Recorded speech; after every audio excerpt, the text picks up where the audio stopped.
Got it. Came to give you stats, not static. That's what the Motor City Cats do. Whatever you do, make sure you keep your Lions news pragmatic. What up, Doe Frog, Crop, and whoever else will be coming into the chat in a little bit here. We're going to go ahead and dive into some things. We're going to be diving into some making history.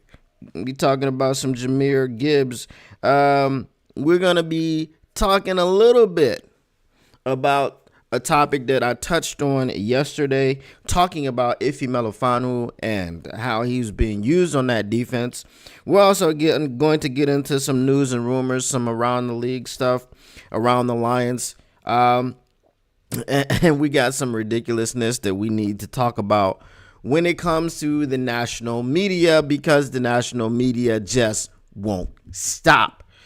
It just won't stop until the Detroit Lions win the Super Bowl. That is the only time ever in the history of the Detroit Lions, since the national media has become a thing, that we will get the respect that we deserve. I mean, it's some wild and crazy stuff going on. It's some wild and craziness out here. We're going to get into all that and more in just a second. Celine 313, what up, though? Said maybe I'll enter the chat, maybe not. All right, well, you've already entered the chat by saying things. When you say things in the chat, you've entered the chat, and it's all good. So the first thing we're going to get into is Jahmyr Gibbs. Jahmyr Gibbs making history in his second year with the Detroit Lions. Just 2 years. Jahmyr Gibbs does not carry the football just one alone to himself, right? He's got a running mate. The running mate, his name is David Montgomery, and they are both the duo known as Sonic and Knuckles.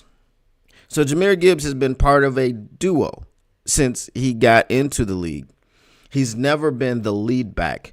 He's only been the lead back a couple of games, okay? Not times, right? Not seasons, a couple of games has Jahmyr Gibbs been the lead back. And those games have been when David Montgomery has been out due to injury, which is the current state of things. Still, with this man not being the league back, being in the second year of his career, as a rookie, he started off a little bit slow in the first 5-6 games of the season. I was, and so many other people were pounding the table. We were looking at Ben Johnson like, that's what you're going to do? Really? That's how you're going to do Jahmyr Gibbs? The electrician, baby. That's how you're going to do him. Really, Ben Johnson? And we were wondering about Ben Johnson. It caused me to wonder. I'm not going to lie to you. I was like, Ben, come on, buddy. Come on, buddy. You can't do him like that now. Come on, buddy. But Ben Johnson got it together. And as I've said many times, the Baltimore Ravens game was the game that forced Ben Johnson to open up the playbook for Jahmyr Gibbs and to get him completely integrated into the offense, and he took off. He also missed 2 games last season, his rookie season, and he was 55 yards short of 1,000 yards in his rookie season splitting carries. Well, guess what? The workload been the workload from day one this season, and thankfully he hasn't missed any games, and he broke the 1,000-yard rushing mark in week 14, which was game number 13, right? Because we had the early bye. So in 13 games, this man broke 1,000 yards. What up, though, just a fan? This is the man we're talking about making history. What kind of history has he made? Detroit Lions running back Jahmyr Gibbs makes franchise history. Franchise history. So I said all of that to say this. This is a 2-year man. He's been in the league 2 years, not even 2 full years yet, because this season ain't over. And the Detroit Lions have been around since 1934. He's making history. Now, what is he doing to make history? This is an article from Athlon's from Total Apex Sports. And I don't know. I wouldn't imagine that they get a whole lot of traction because listen. All of this it's a gray web page with white writing. I don't know whose idea that was, but it wasn't a great one. It wasn't a great idea. All right, so here we go. Detroit Lions running back Jahmyr Gibbs, not Jamar Gibbs, as Jonathan Vilma would say. Jahmyr Gibbs made franchise history in their Week 16 win against the Chicago Bears. He joined franchise legends Barry Sanders and Billy Sims. Now, I'm not going to lie to you. Billy Sims, I was a little bit too young for Billy Sims. I didn't really understand the greatness of Billy Sims as a Detroit Lion. Seeing the highlights and everything, but like I said, didn't experience it fully because I wasn't fully born. Like I was born, but I wasn't. I didn't know what was going on. I was just, what I'm saying? I was just looking around. Detroit, franchise legends Barry Sanders and Billy Sims as the only other running backs in Lions history. Just 2 others in the history, 1934. That's 90 years. To have 1,500 plus scrimmage yards. I told you yesterday that he's averaging 6.2 yards, scrimmage yards, which is the same as what Barry Sanders averaged. And 15 plus total touchdowns in a season. He still has 2 more games to add to those totals.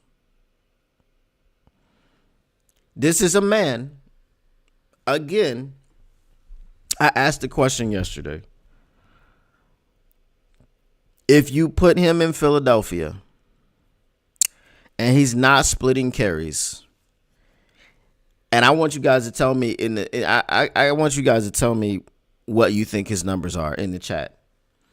If you put him in Philadelphia and he's not splitting carries and he's in the scheme, and I'm going to give you the same context. I don't expect you to remember it from yesterday exactly, right? There are people that weren't here yesterday. There are people that are here yesterday.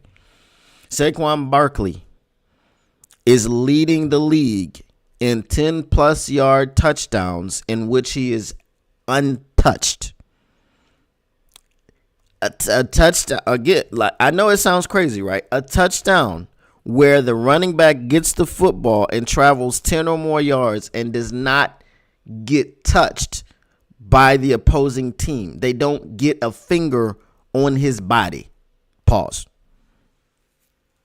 He has 8 of those touchdowns. Saquon Barkley currently has 1,830-something yards, right? So he needs 264 yards around there to break Eric Dickerson's record, which I believe is 2105. Okay. Now I'm just going off the dome with this. I believe that's the record, 2105. Okay. I may not be the best mathematician, but I'm good at remembering numbers. Okay. What do you think Jahmyr Gibbs' numbers are at this point in the season? As I said, Saquon Barkley, we have phones and things of that nature. Let me look this up. All right. So Saquon Barkley's stats right now.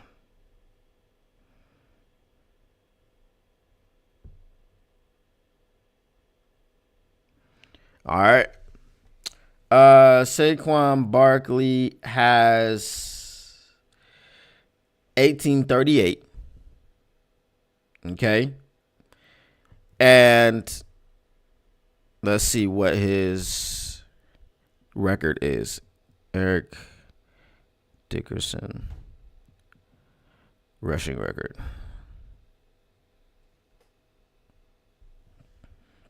2105. I was correct on that one. Okay, I was spot on. 2105. Okay.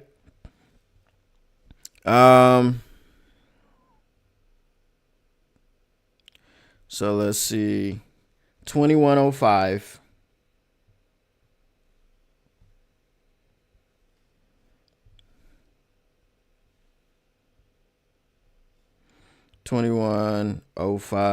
Take away 1838. So he needs 267 yards. Okay. So he needs to average 134 yards in the next two games, 133.5 yards in the next two games to tie the record. But he would need to average 134 yards to beat the record. Okay. So what do you guys think in the chat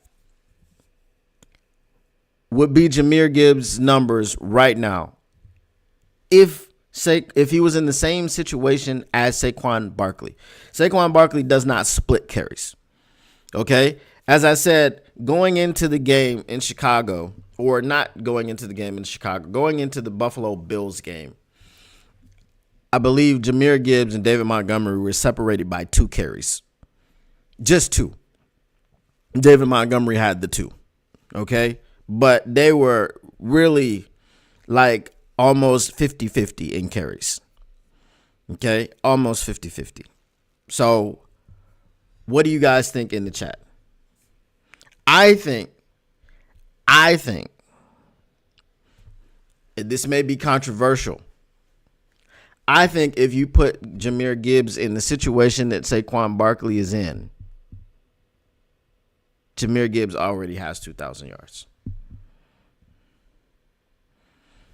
I think this may be controversial. I think that if you put Jahmyr Gibbs in Saquon Barkley's situation right now, Jahmyr Gibbs finishes the season with 2,300 yards. I think this may be controversial, but I think that if you put Jahmyr Gibbs in the situation where Saquon Barkley is in right now, Jahmyr Gibbs sets the rushing record for the season. And as I said, he blows it out of the water. Now, blowing it out of the water, because we're still going to take some context. We're still going to take some context here. Eric Dickerson did this in 16 games. Jahmyr Gibbs would be doing it in 17 games.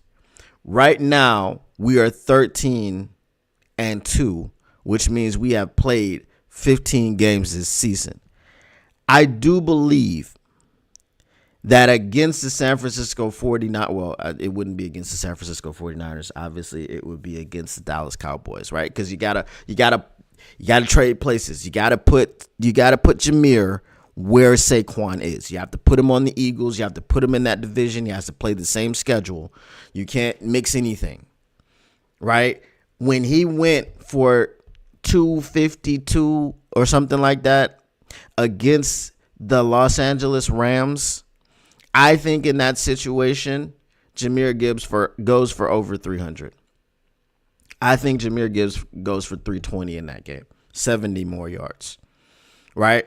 So I'm just going to say that Jahmyr Gibbs finishes 16 games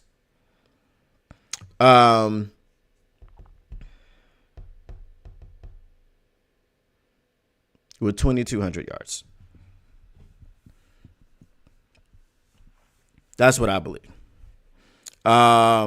Justin Fan says this is lots of thinking. Justin Fan says 1,500 yards. You think Jahmyr would only have 1,500 in the situation where Saquon Barkley is in? Remember, Jahmyr Gibbs is a 4.2 guy. He has 4.2 speed. Saquon Barkley is fast. He's plenty fast, but he's not 4.2. Detroit Fan Man says, it's just kind of insane to appreciate with 2 weeks still remaining this year. The 2024 Lions under MCDC won as many games as the Patricia Lions did in almost 3 full seasons. Facts. And we still have haters and doubters in the national media, and we're going to get into that in a little bit here. But is it crazy? Does anybody think that I'm crazy by saying if you change Jahmyr Gibbs for Saquon Barkley, that Jahmyr already has 2,000 yards going into game number 16?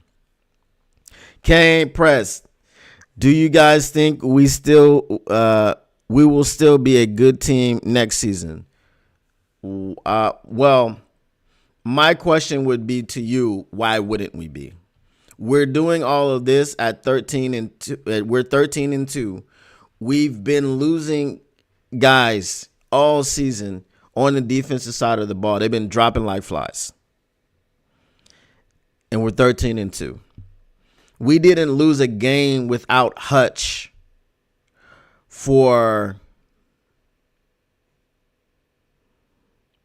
what was that, week 6?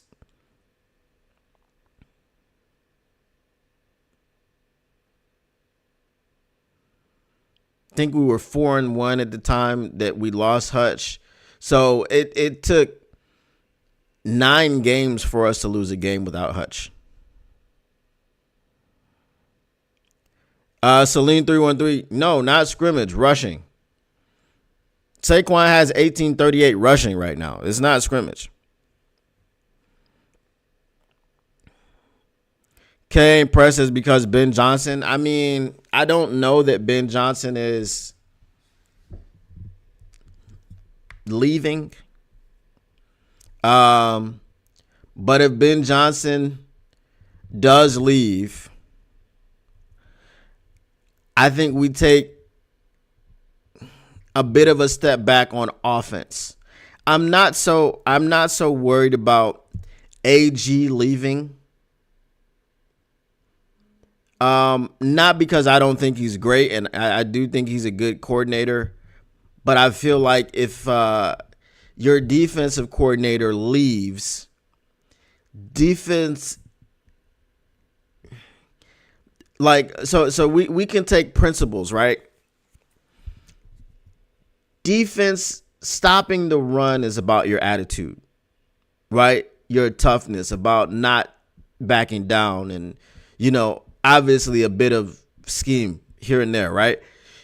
The offensive running the football is not about attitude. Some of it is, but it's more so about scheme, right?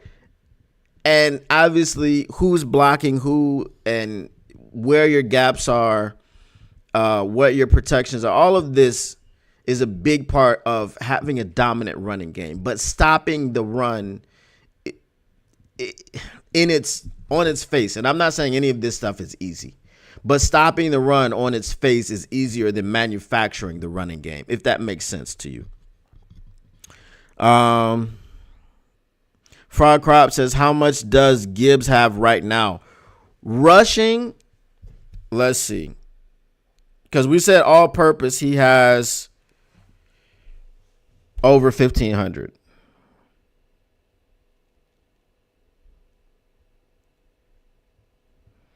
And I believe it's like 1,100 rushing for the season.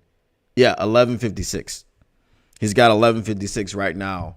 Splitting almost right down the middle carries with David Montgomery. And remember, when David Montgomery went out, he had almost 800 yards rushing.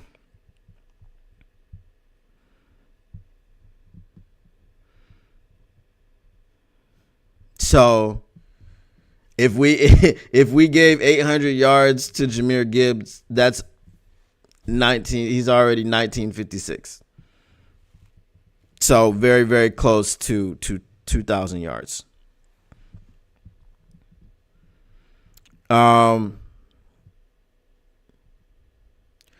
Detroit fan man says, why do we think BJ will be gone next year? Just because he's the Look, the Chicago Bears media is pretty much banking on Ben Johnson being their next head coach. They use terms like, we can't judge such and such until he gets here. Like, I heard this yesterday. I was listening to some of their crap in the car, and they're just like, until we get Ben Johnson, like he's there for them. So, if Ben Johnson leaves, it will be no more trick plays for us. I don't think it'll be and that was the other thing I was gonna say. I don't think it'll be no more trick plays. I just think it'll be less. If Ben Johnson leaves and Tanner Engstrand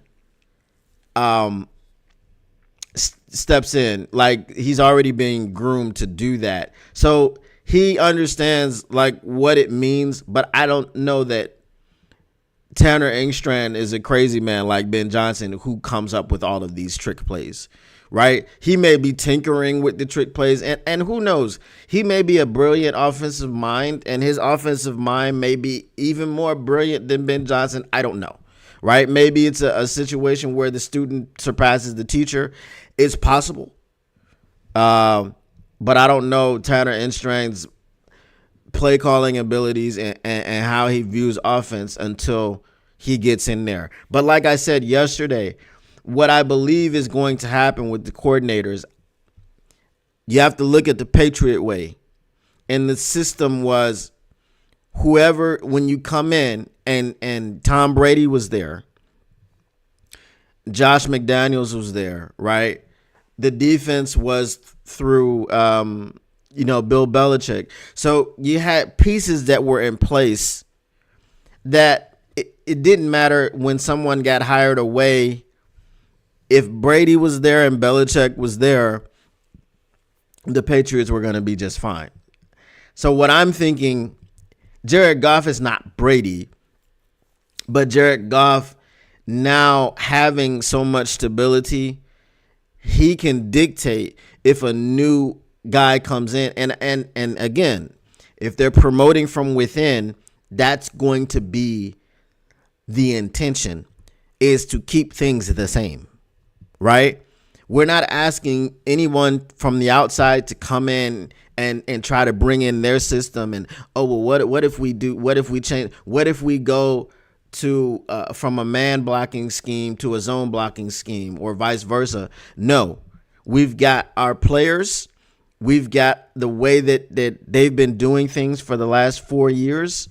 This is what you're going to do. We're going to continue doing that. So I think that will help to kind of mitigate some of the losses from the coordinators. I don't think like the sky is falling. I don't think it'll be doom and gloom if we are to have other people coming in. But like I said, I don't believe that people are coming in. I think it's just going to be from within, because that's what we want to keep this train rolling.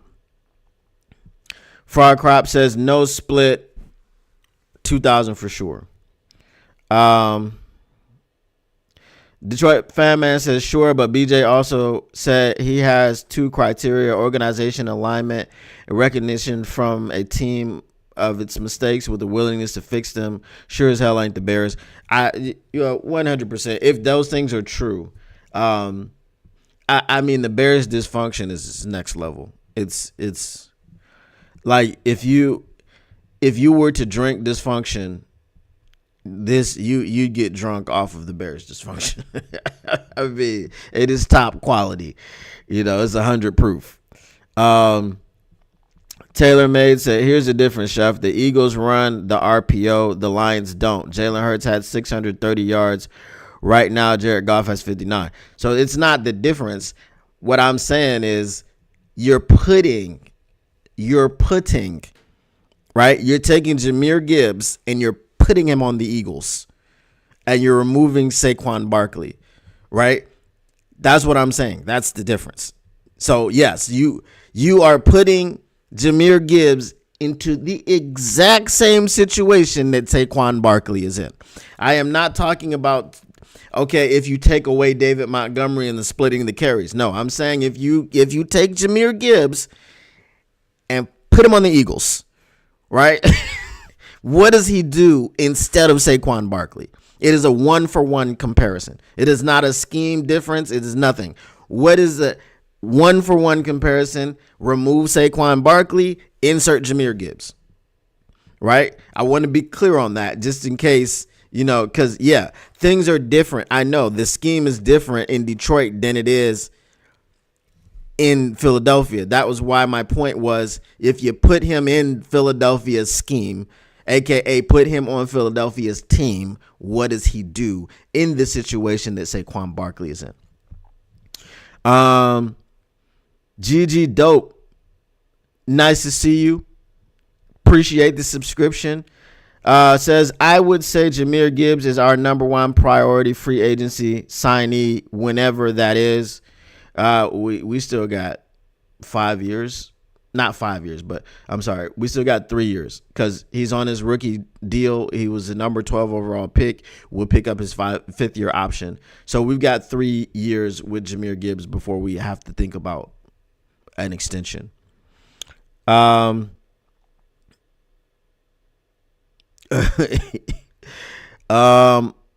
We would be stupid to trade Gibbs. No, we're not trading Gibbs. We're not trading him at all. But sometimes they want more money and teams are too stubborn. I've seen it before. Is there something I missed? Hold on. No. Okay. I haven't missed anything. I thought someone said something about trading Gibbs. What percentage you think the offensive system is what Ben Johnson wants versus what Dan Campbell wants? That's a good question. So I feel like Dan Campbell and Ben Johnson are in lockstep because remember every time, just like last season, and I don't know how much of it was coach speak and Dan Campbell just being a leader of men, a fantastic leader, right? I don't know how much of it was that, but remember, every time we thought last season that Ben Johnson, like look at the Cowboys game last year. He comes out and says Ben Johnson called exactly the game that I wanted him to call. So I believe that mentally they're so in tune with each other that Ben Johnson just does what Ben Johnson does. Because they have so many meetings, they talk about situational. They have, like I said before, Dan Campbell trains his coordinators to be head coaches. So the mind of Ben Johnson in the situation where now if he does leave, you'll probably see Ben Johnson going for it on fourth down a lot, just like Dan Campbell does, because that's who he's learning from. So I think they're pretty much in lockstep. I don't know. I don't think there's any disagreements, and if they do have the disagreements, just like we'll talk about what he said to J-Mo in a minute.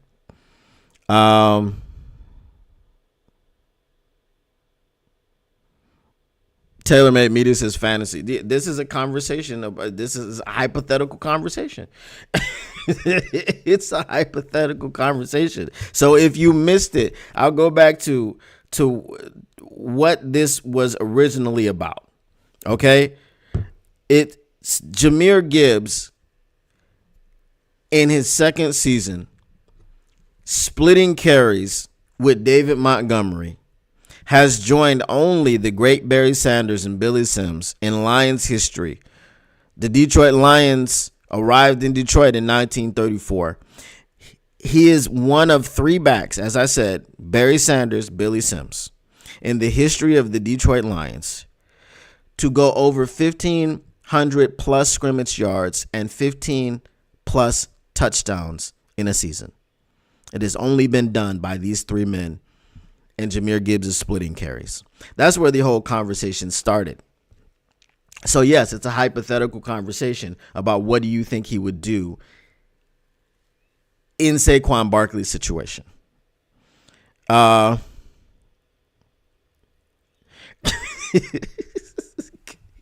Okay, press. All right. So I don't think that 2,000 yards is crazy.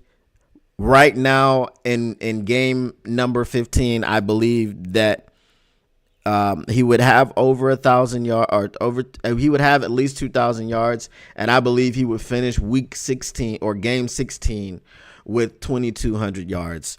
So I believe that he would break the record in 16 games.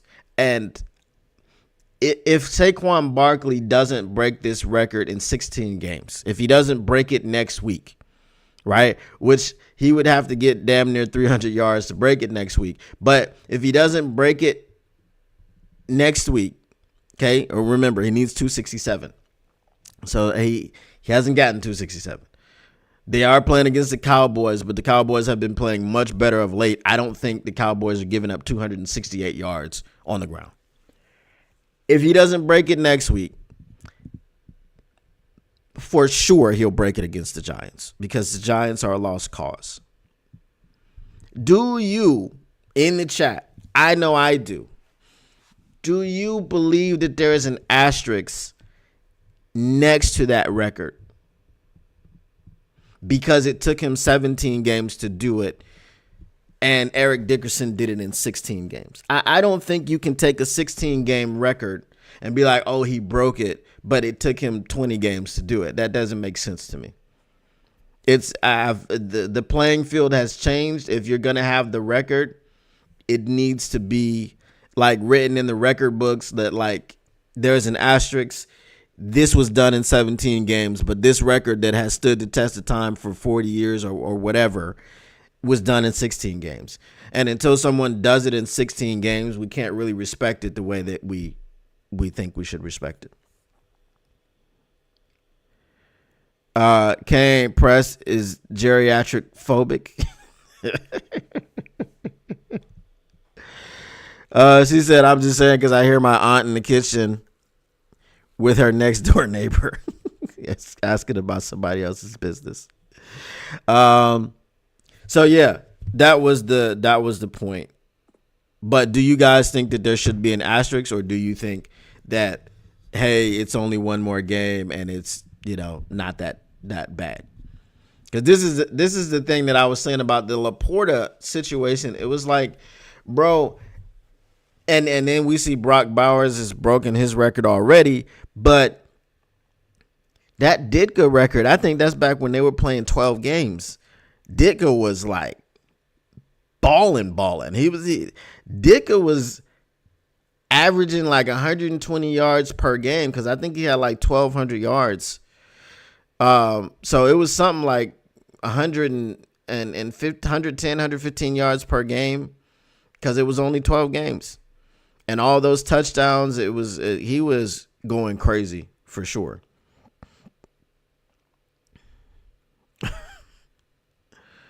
Taylor May says, here's the thing. Neither Barry Sanders or Billy Sims required yards from scrimmage. I don't know what you mean.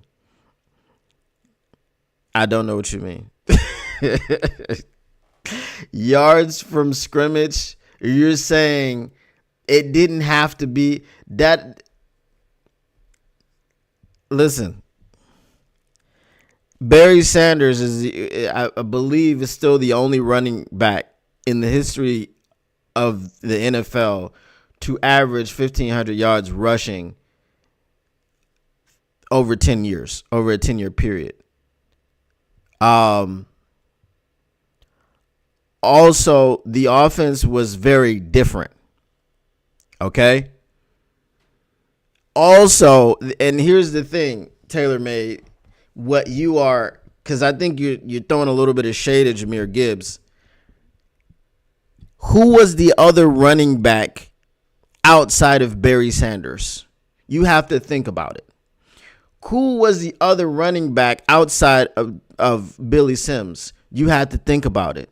You have to go and look into your mental Rolodex and go, okay, it was this guy.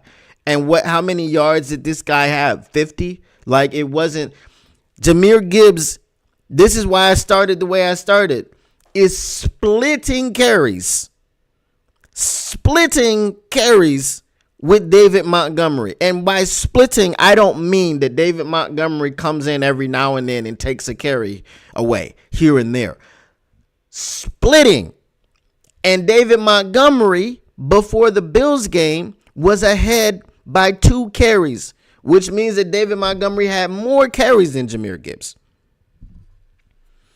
So you can't really use that argument, TaylorMade. That argument holds zero water. It is a cup full of holes. And when you run water in it from the sink, it just spills all over the place because it can't hold the water. It can't hold the water at all. So Gigi Dope says they should just put parentheses around how many games played or something.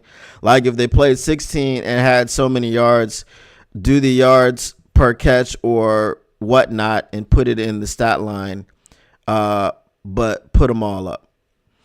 Yeah, that's fair. That's fair. But just like what you're saying is the same thing I'm saying. There should be some sort of, it should be like highlighted that this was done in however many games and that this one was done in however many games. So that's what I would say. If you if you do it in 16 games, it doesn't matter if you play 17, 18, 19, 20 games. But if you've done it in 16, just like when the record was set, then I can respect it more.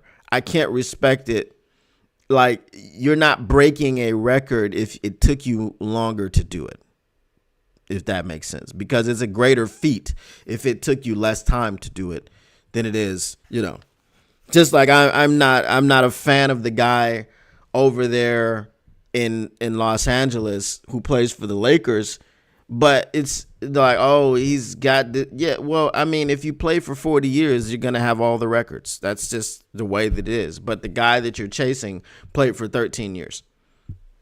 So, I know that rushing yards and yards from scrimmage ain't the same. But again, you got to listen to what I'm telling you. Barry Sanders and Billy Sims were not splitting carries with anyone. The reason why this is a phenomenal feat is not only did he do it in 15 games, but he's splitting carries all season long. That's my point. So it doesn't matter. He's got 1156 rushing yards in 15 games while splitting carries. You understand what I'm saying? David Montgomery had close to 800 yards on the ground. Give that 800 yards to Jahmyr Gibbs, and what does he have? That's my point. He has almost 2,000 yards. He's 40 yards away from it. 44 yards.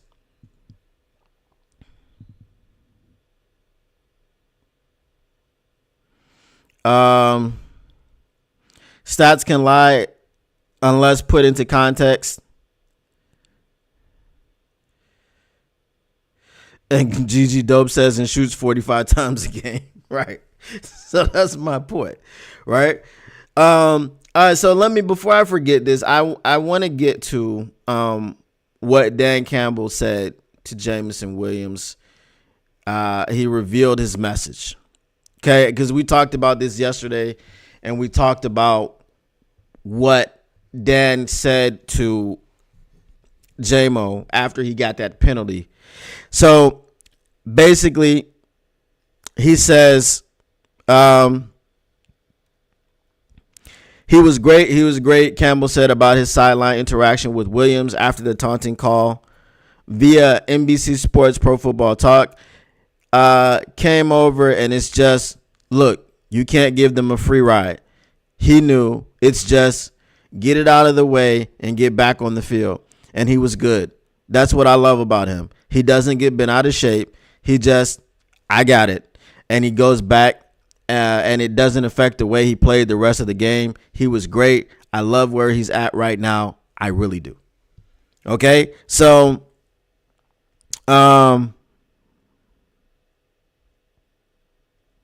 Campbell also told former Lion and current sideline reporter for the team's radio network, TJ Lang, that Williams needed an ass chewing so he could get back into the game. right? But I mean, I wouldn't pause. Okay, I wouldn't characterize what Dan Campbell did over there as an ass chewing. Now, what he got before Antoine Randall L knew that he got tripped by Tyreek Stevenson in the previous Bears game, that was an ass chewing.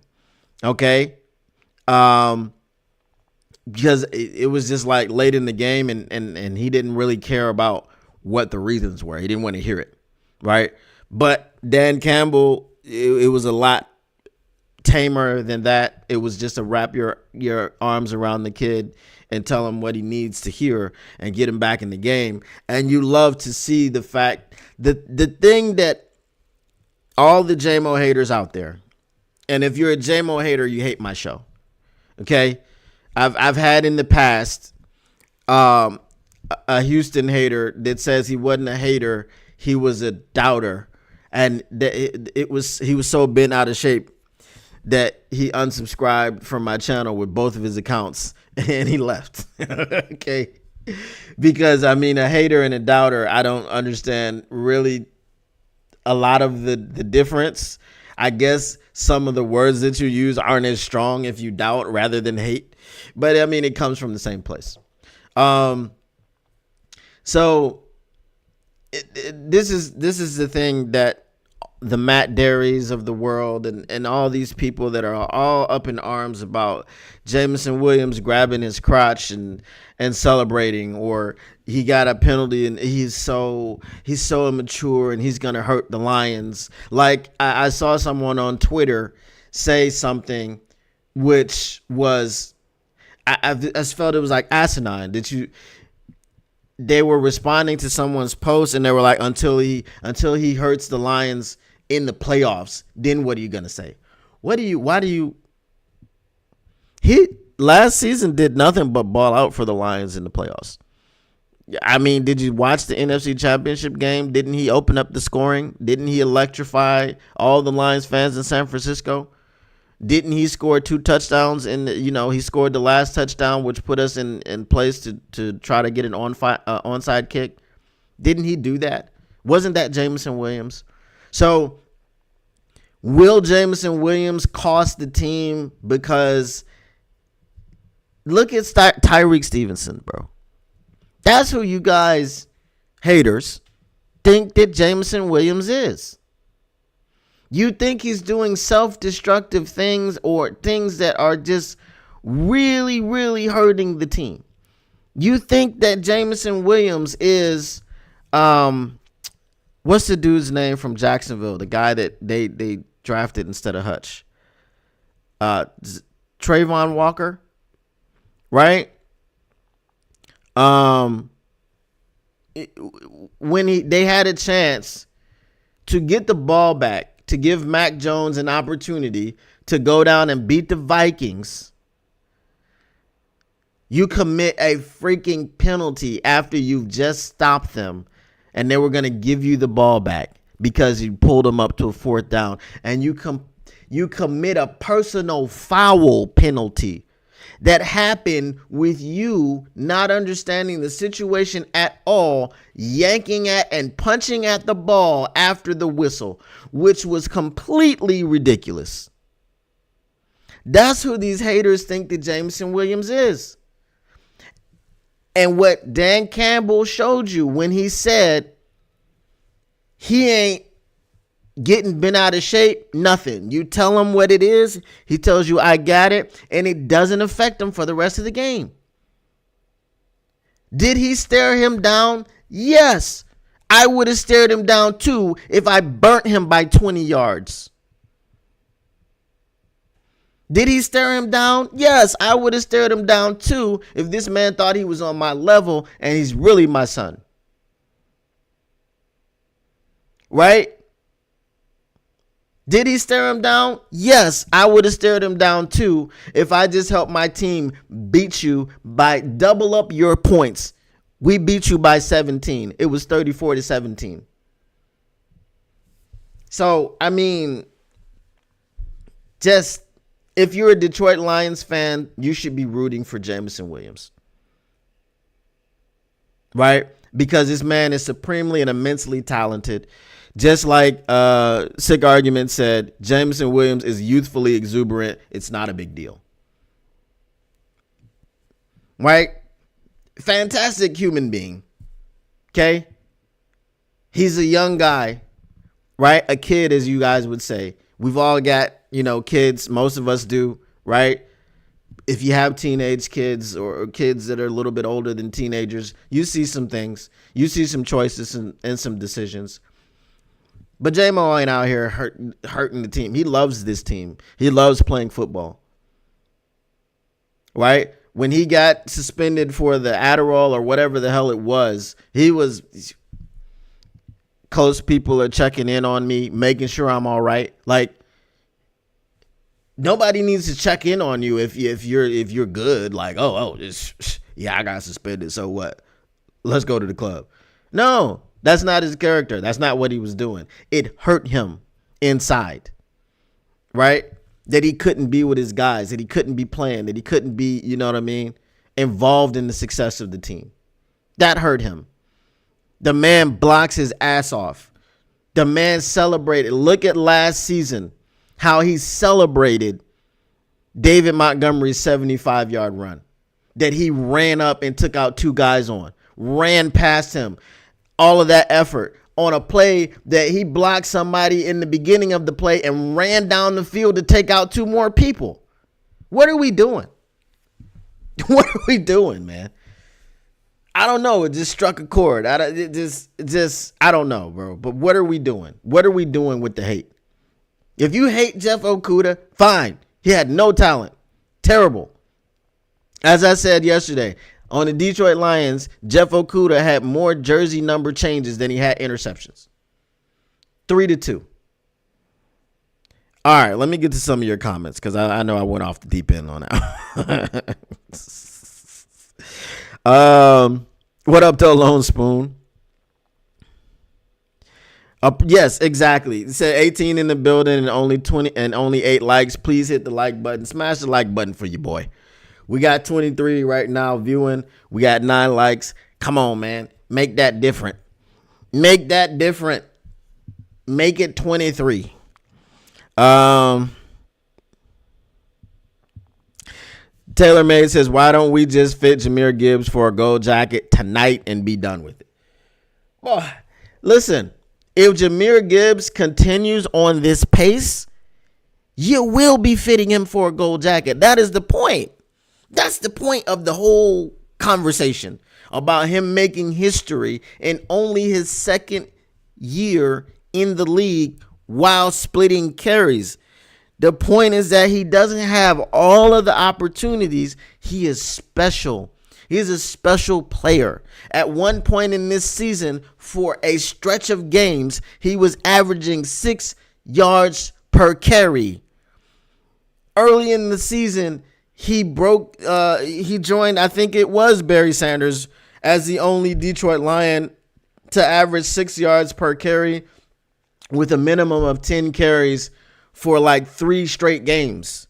This guy is special. That's my point. I'm not comparing. I'll be the first to put my hand out and be like, whoa, rough background. All right. I don't think any of y'all got that reference. That is an old like SoundCloud reference. It is funny as mess. I don't know if you can find it, but it's super funny. But anyway, I'm gonna be the first one to put my hand out and be like, whoa, rough background. Okay. All right. So I'll explain it to you. It was someone that did a SoundCloud skit and he was supposedly interviewing Juvenile from New Orleans, right? Hot Boys. And he said, so Juvenile, I understand that you came from a rough background. And he was like, whoa, rough background. It was funny. You had to be there. Anyway, I'm going to be the first one to tell anybody not to compare Jahmyr Gibbs to Barry Sanders because Barry Sanders was an alien on that field. Barry Sanders is my football father. Barry Sanders is the reason that I love the game of football. Okay? But we're talking about numbers and talent. He's a special talent. He may not be Barry Sanders because there is no other Barry Sanders. We've never seen another Barry Sanders again. We saw the one that was there, and that's it. We've never seen another Barry Sanders. There's always been people like Reggie Bush. He's going to be the next one, and this guy's going to be the next one. None of these people are the next one. There's not another one. There's only Barry Sanders. Okay? So I'm not saying that Jahmyr Gibbs is Barry Sanders. But what I'm saying is that he has joined Barry Sanders and he has joined Billy Sims, who are the two best running backs in the 90-year history of this franchise, in a record in which only those two have done. This is it. I'm not here to tell you that Jahmyr Gibbs is a better back than Barry Sanders. I'm not here to tell you that Jahmyr Gibbs is a better back than Billy Sims. I'm here to tell you that in Lions history, he is up there with them in the numbers. And he is very talented. He is very skilled. He is very special. And I'm very glad that we drafted him over Bijan Robinson. That's it. I mean, do you agree with me, Chad? Am I crazy? Am I off base here? Am I off base in my argument? I don't think I am. Sick Argument says, right. So he's saying what I'm saying, I guess. He says, I've heard it all week. The Gibbs versus Barry nonsense. Can't even compare the two. Barry is the one and only Barry, and no RB before or after has the characteristics that made him. Right. So that's exactly what I was saying. Independent Aquaman says the same ones repeatedly hating on J-Mo for his indiscretions that are mere misunderstandings, not intentional, will defend the intentional wrongs by Dolphins, Hill, etc. Maybe. Yeah, I see where you're going with that. 1997 Barry Sanders, NFL will never see another year like it. Taylor made with the fist pump. I hope you guys understand what I was saying. Okay. Nobody is comparing Barry Sanders to anyone else because you can't. It's not possible. The Lion King says J-Mo does dumb stuff, but he's dope. And again, it takes people some time to mature. Some people like if you've got sons and daughters, right? You know, the daughters are faster at maturing, right? Than the sons.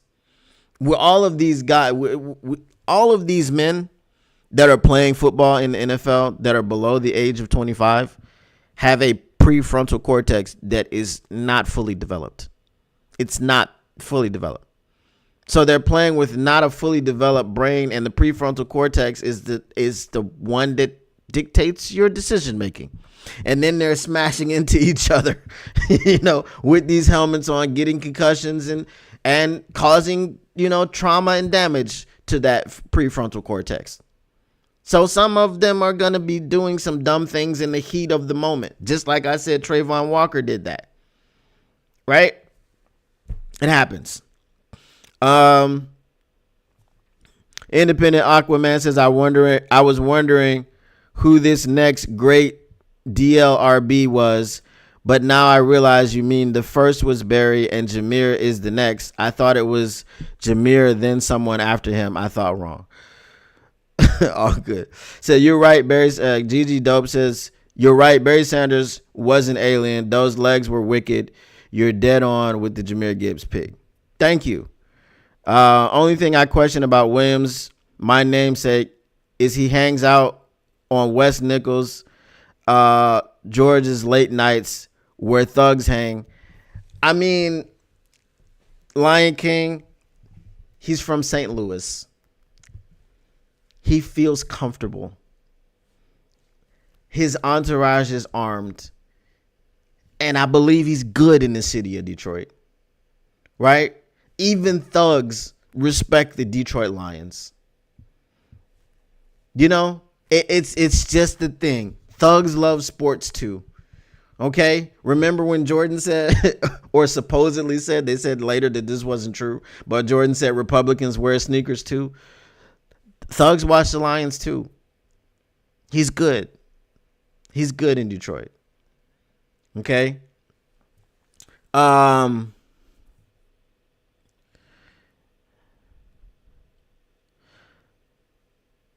Taylor May says that's cool, but who's getting the blame when Jameer gets folded up?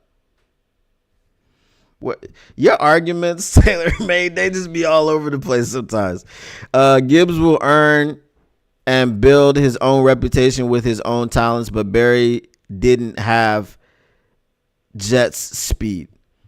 Again, as I said, he's a 4.2 guy. Doesn't, he's he's a unicorn in and of himself. Jahmyr Gibbs.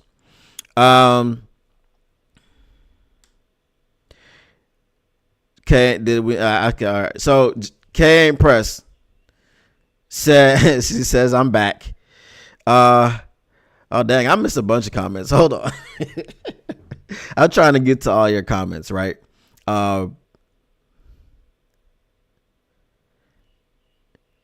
Okay, so we got to get back to what Independent Aquaman said. So he said Hill had intentionally drove far higher than the speed limit, endangering others' lives in the process. He intentionally refused to have clear car windows or rolled down tinted ones and mocked cops. But people repeatedly defended Hill while repeatedly attacked J-Mo. So I don't think these are the same people. I think those people, the J-Mo haters exist in Detroit, right? Or Minnesota or Green Bay or Chicago, but we already know why that is. If J-Mo was a squeaky clean person, as far as he's never been in any trouble in the limelight, just like me with Justin Jefferson, I freaking take my hat off to the dude. I hate that he's so good and he plays for the Minnesota Vikings. But I don't have one bad word to say about Justin Jefferson, and he stays out of trouble and all these things. And he seems like a good dude. I don't have anything to say about him. You can't dislike the man, right? But the national media and the national attention, I think this was more so what Hill was getting. I mean, he was getting people weighing in on his situation all over the country because there was police, quote unquote, brutality involved. I think both parties were in the wrong. I think Hill shouldn't have acted the way that he was acting because it was just arrogance.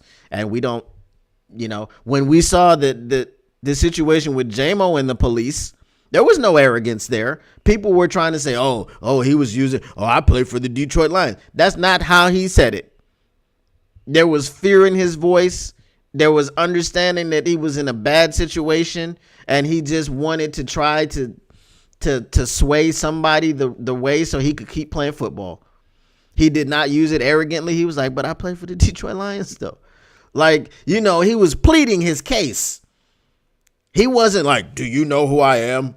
I am Jameson Williams for the Detroit Lions. No, that wasn't happening. So J-Mo's birthday is close to mine, different years, so his personality is similar to mine. He is like Peter Pan on the football field, etc.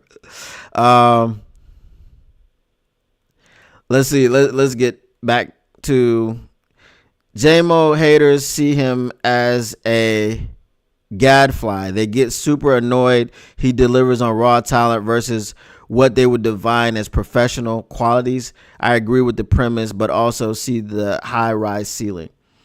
Kane Press says, I like J-Mo and his attitude. He has that IDGAF attitude, which he should. Let's see. Let's get down to where we at. Taylor Made says, man, I love this show. My man Chef is hilarious.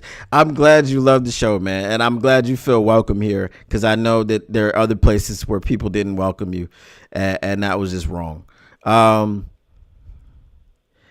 K Press, not quite. J-Mo made innocent technicality errors. He's not like Hill and others who intentionally break even spirit of the law incidents.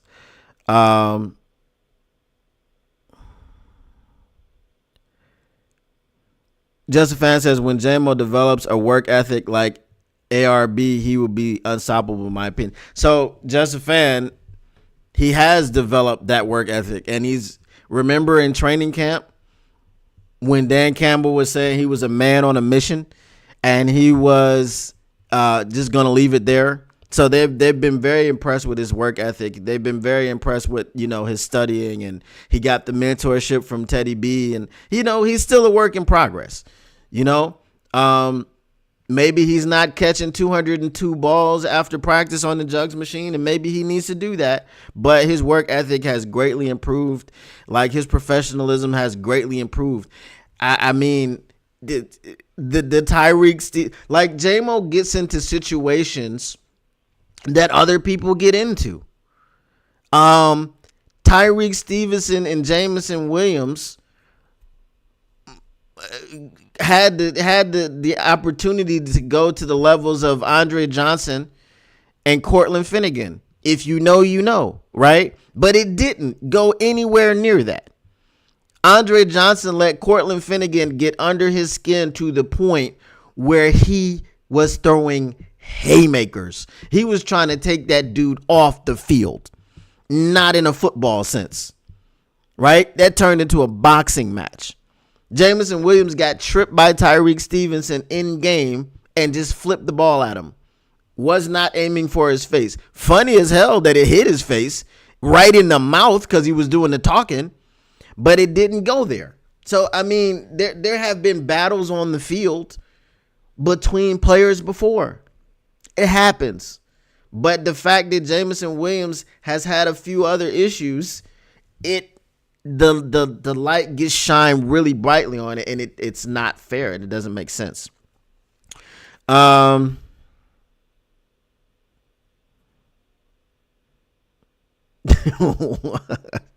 Just a Fan is my guy, dude.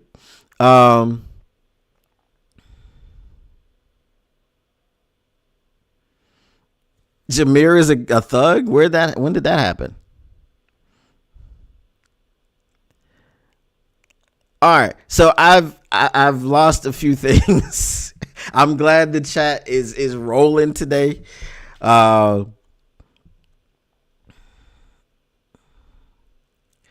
Let's see. Independent Aquaman says Motor City Cats. J-Mo was first tripped, then was spit on after landing on the ground from the trip, then was yelled at by the tripper for being on the ground. J-Mo was being mature by not punching him. Exactly. Now, the spitting thing, I don't know. I didn't see it. I can't say that I saw the spit. I saw it. It looked like he blew snot at him or something. It looked that way. But the tripping was enough. He got fined $20,000, and so the league obviously didn't find it.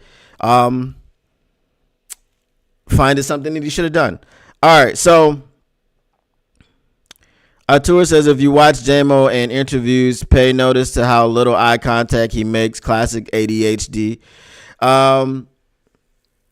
Yeah, I mean, he's shy. J-Mo is very shy, but he's starting to come out of his shell. This is the thing, in the locker room when Dan Campbell, was joking with him about no, the game ball was for Amon-Ra St. Brown. But then what did he do? He told J-Mo to break it down. And then J-Mo addressed the whole team, right? Gang-ish on three. He's so comfortable there with those people. That is his family. He really believes that Amon-Ra St. Brown and Tim Patrick and Jahmyr Gibbs and David Montgomery and the list goes on. Those are his brothers, right? He would die for those guys. So, if we're hating on J-Mo, right, let's stop it. We got 35 concurrent viewers. We got 12 likes. Come on now, smash the like button, people. Make sure if you're talking, you're subscribed. And I appreciate that. Obviously we're on our race to 1,000 subscribers, trying to get things back to where I was before. But subscribe, smash like button, share. I know you're having a good time talking, right? So here's what I'll ask you. When everything is done, before you leave and the talking is over, right? Make sure you smash the like button before I end the stream, please. All right. It says, sorry, not spit on, snot from the nostrils was shot at him.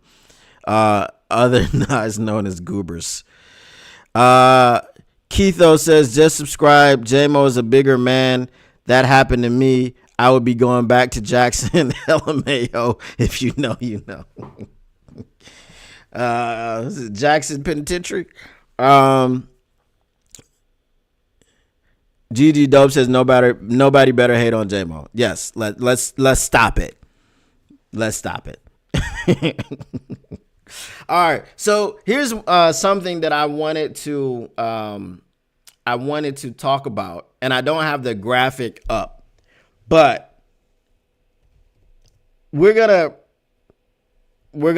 end the topics on the national media and their stupidity.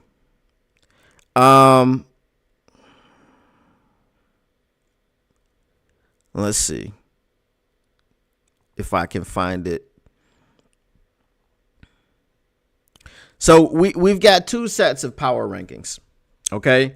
We've got PFT, who I was surprised that Mike Florio, because Mike Florio is a known Vikings fan. I was very surprised that earlier in the year, around week 12-ish, Mike Florio had the Detroit Lions as the number one team in the NFL. And I wasn't surprised because that's not where we should have been. I was just surprised. Whenever it was that Kansas City finally lost, that's when he finally put the Lions as the number one team in the NFL. And I wasn't surprised that he put them there. I was surprised that he put them there and the Vikings were still doing well. But I was like, okay, well, let's rationalize. The Vikings had the opportunity to beat the Lions and hand them their second loss in the early season at home in Minnesota, and they couldn't do it. They lost. Right? Detroit came into their house, smacked them around. Cool. Recognized that and said, Detroit's a better team. Now Mike Florio, and here's the reason that everyone is giving. Beef against nachos. I don't have a beef against nachos. Where do we say it? I love nachos. But now, okay, here it is. Here's his. It's Chiefs, Bills, Vikings, Lions. Chiefs, Bills, Lions, fine. I can't tell you that it's asinine for you to put the Bills over the Lions, even though the Lions are 13-2 and the Bills are 12-3. They're separated by one game, but the Bills did what? They came into the Lions' house. They beat them. No worries, no problem. You put the Bills over the Lions, cool. If you didn't put the Bills over the Lions based off of the way that game went, I might question you, right? Because then I would say, okay, well, why? Obviously, maybe because it's still the record. Well, they're still 13-2 and they're 12-3, and then you want to split hairs. That's fine. Okay. When the number one offense and the number two offense do battle, and the number two offense comes out on top, you don't insert a random team like the Vikings. Okay, who must still at this time, we are through 15 games, who must still, even though they have the same record, if they want to have home field advantage in the playoffs, if they want to get the number one seed in the NFC, Guess what they must do? They must beat the Detroit Lions in Detroit. And don't let them slip up against the Packers. Because even if the Detroit Lions slip up against the San Francisco 49ers, which none of us believe is likely, even if that happens, the Detroit Lions can still go back home, beat the Minnesota Vikings, go 6-0 in the division, win the division, and get the number 1 seed because Philadelphia lost. Okay? So why you're putting the Detroit Lions behind the Minnesota Vikings in your power rankings has everything to do with you being a fan of the Minnesota Vikings. Now, the craziest one. The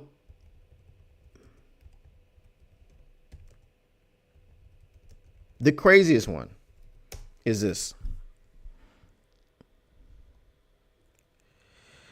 The herd hierarchy.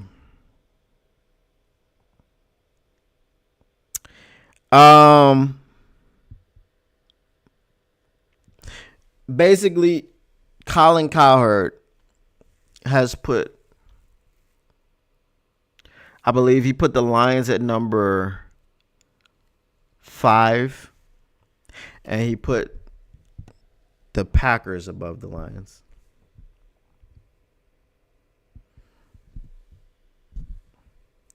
I'm just going to let that sink in with y'all for a second.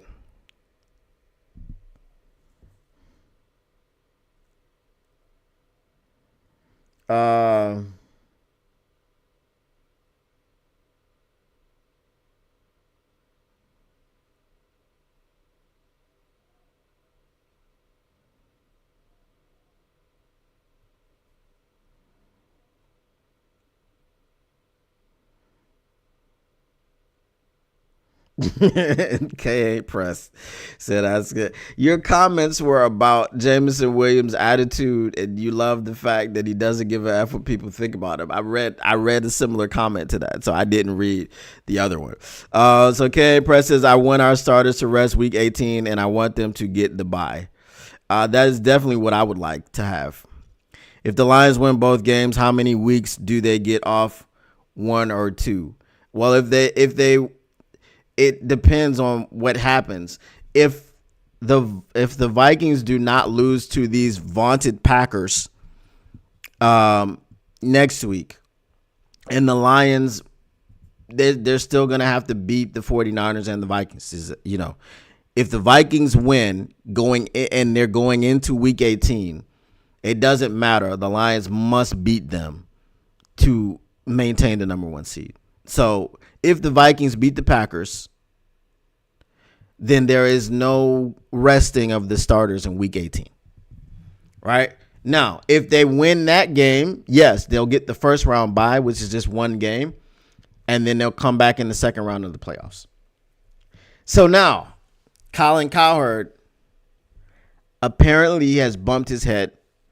He's been drinking, allegedly. He's been smoking, allegedly. I don't know what he's been doing. But just because you beat a 5-9, now 5-10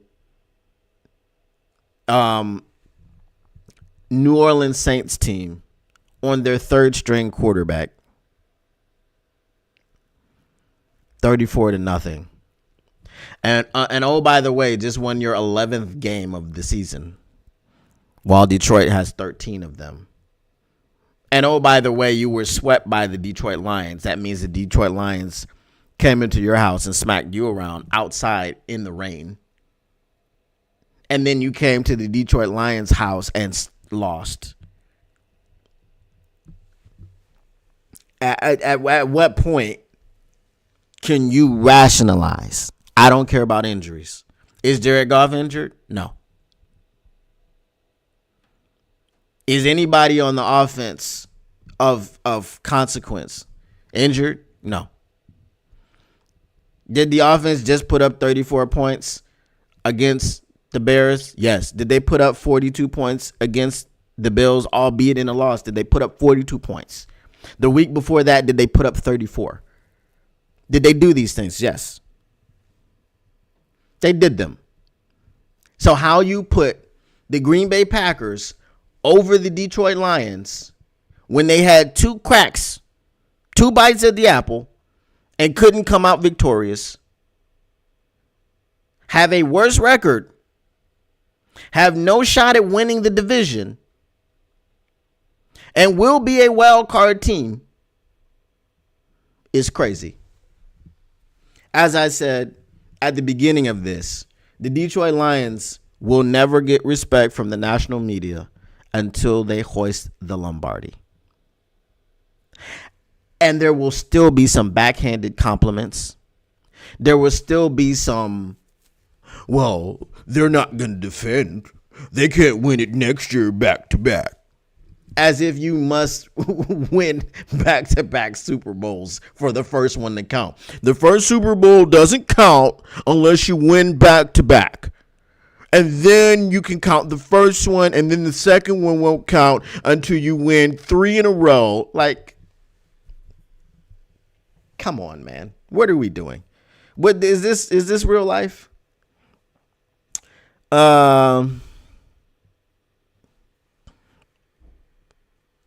KA Press says some Lions fans are wishy-washy.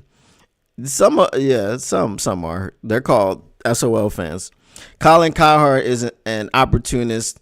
He flip-flops. But what I understand he's an opportunist, but what did you flip-flop upon? Well, like what was your opportunity to flip-flop there? I don't get that. That's in the realm of head-to-head matchups. Detroit wins all of them. They beat you twice in the 2 times that you faced them this season. They beat you in record head to head. Like, similar opponents they haven't lost to. You've lost to the Vikings. The Detroit Lions have not. The Detroit Lions so far have swept the division and have the opportunity to sweep the division. Now, what we would like them to be able to do is go 5-1 in the division, and it doesn't matter because Hendon Hooker's playing in week 14 or in week 18, and Jamar Jefferson's playing, and Craig Reynolds and Vaki, and this, you know what I mean? Like, the starters are not playing in week 18. That's what we would love to happen. So let's see if these vaunted Packers can do that for the Detroit Lions. Let's see if they can go into Minnesota and beat the Vikings. Because when the Vikings came into Lambeau Field, it was BTA. It was BTA. The Minnesota Vikings belt to ass, beat that ass, whatever you want to say. It was BTA. Yeah, see, I didn't even say anything about Jordan Love, but he did throw 3 interceptions in that game.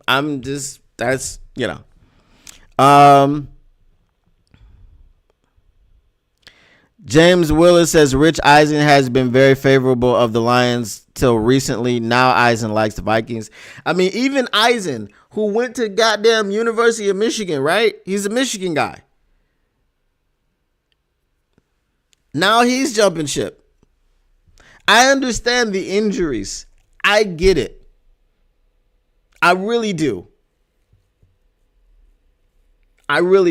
But, I mean, really what you want, okay? What you want in your heart is for the Detroit Lions and the Minnesota Vikings to both be 14-2 going into the final week of the season, and the Minnesota Vikings coming into Detroit and getting that ass beat, like in dominant fashion, just so you can show everybody in the media that you are the class of the NFC North, you are the class of the NFC, you are the true dominant number 1 seed, and whoever else was upset about it and whoever else had other opinions, they know what to do with their mouths. Pause. What your head says is that you want the Packers to go ahead and make that null and void by taking care of business. That's what your head says. The Chiefs being 14-1 ain't got nothing to do with the NFC. It just ain't got nothing to do with the NFC. I think the Chiefs and the Lions are on a collision course to play in the Super Bowl. I really do. And I believe that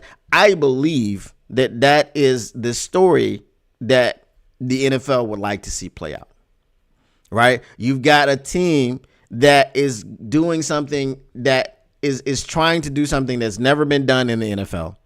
And then you've got a team trying to play in and win the game that their franchise has never been to in the history of its franchise. That's going to be great ratings. And we know the Lions fans are going to travel to New Orleans. So it's great ratings, great money. You saw on the internet that the Titans might want to consider getting Hendon Hooker. Well, I mean, the Titans got some pretty good draft picks. You know what I'm saying? So, hey, shoot, if we can move, if the Titans want to give us a first rounder for Hendon, and we're picking in the top 5, top 10, oh, that would be lovely. The refs are 14-1 regarding the Chiefs. Even Mahomes admitted last season that during his whole NFL career as a starting QB, that the refs never applied to rules to his offense till that game. Oh yeah, the one where the dude was offsides. The thing is, the Packers already made the playoffs, so do they really want to help Detroit, or are they going to say we are just going to play mediocre and see what happens to the game? I mean, I've said something to, I think they're in cahoots with the Vikings. I think they're going to team up, but you never. These teams don't tank. These teams don't. Now, if you see Malik Willis trot out there, it's like, all right. Even though Malik Willis is perfect as a quarterback in Green Bay, so. Chiefs record is meaningless to us, right? Yeah, it's meaningless. It doesn't matter. The AFC doesn't matter to us until the Super Bowl. Darnold, really? No. Okay. All right, Just Fan, we will see you later. I appreciate your appreciation, my guy. I've been promoting a Ben Johnson Hendon Hooker package and not joking about it.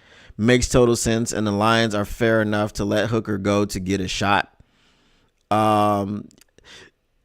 If Ben Johnson goes to the AFC, like I said, I wish you well. If he goes to the Bears, I can't do it. 44-6, Detroit over Minnesota. Yeah, I'm not going to sleep on the Vikings are a very good team, but it's just head-to-head. They've lost to Detroit the majority of the last, what is it? The last 6 games, haven't they lost to the Lions? Like at least 4 times or something like that. They're not doing it. But I think this version of the Vikings is better than what we've seen. They had the opportunity, like I said, in the comfy confines of home to beat us, and they didn't. So,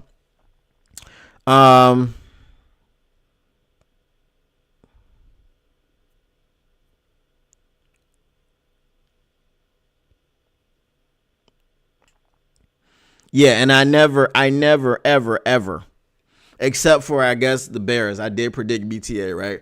I never predict BTA in the division. Because what's my rule? We know you. We hate you. We want to ruin your season.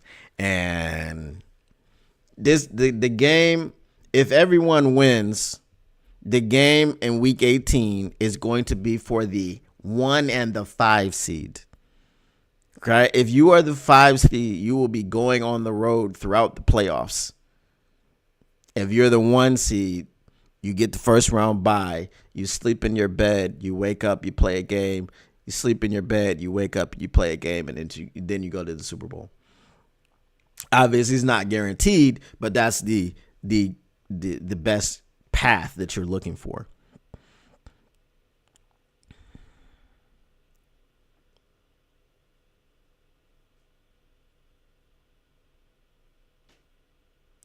I was told that the Lions needed the Packers to beat the Vikings. Did I not hear that correctly, or did someone misspeak? Oh, we do need them to beat. So here's the need. We need 2 weeks of rest because we're so banged up, I think, personally. So we need the Packers to beat the Vikings for us to get healthy. Because I don't think we're going to lose to the San Francisco 49ers. The San Francisco 49ers are packing it in. They've been eliminated from the playoffs.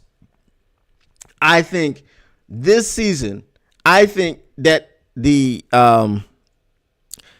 Dallas Cowboys have more character and more grit than the San Francisco 49ers.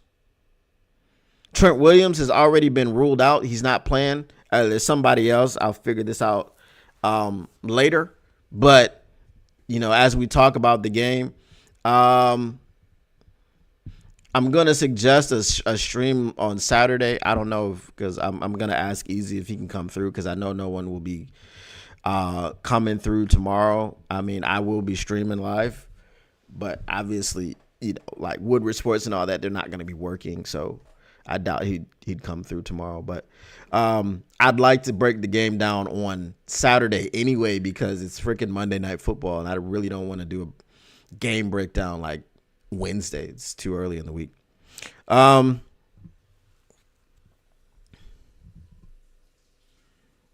Chef looked like he could be the Lions OC. I mean, if I had a few years just understanding play calling, yeah, understanding defenses, NFL defense is something that I would have to what I mean? Like I can see it, but I never had to go against it. You heard correctly. The need means that if the Packers beat the Vikings, then the Lions do not need to win Week 18 against the Vikings. Yes, you want to have that all sewed up and not have anything to worry about. The number 1 seed is the number 1 seed. You get it how you get it. You get it how you live, playboy. Lone Spoon says, as far as other teams, if they want to say Team A is better than the Lions, I concede. I'm not arguing with a team that lost to us unless you're the Bills. I could care less what a loser says. Bars. Bars. That was a mic drop. So I could care less what a loser says. Lions do not concern themselves with the opinions of sheep. And I believe we are getting into that era of the Detroit Lions. And ain't it great? Ain't it grand? We barely lost to the Bills. Imagine if we even had half of our injured D not being injured. We'd have won by at least 2 touchdowns. I mean, I think the barely lost thing is circumstantial. But I do believe that it was because of our defense. We did get our ass beat by the Bills, but then at the same time, we did have the opportunity to recover an onside kick, which we almost recovered. But Ezekiel Turner, instead of diving on the ball, I don't know what he did. He dove on the pile, but we could have recovered it, and then we would have had 12 seconds to get the ball into the end zone. So, I mean, just because we had that opportunity at the end and we had a glimmer of hope, we could say that we barely lost, right? It wasn't the ass kicking that it looked like, but then because it wound up the way that it did, then it was the ass kicking that it looked like. I mean, if that makes sense, right? subjective, I guess.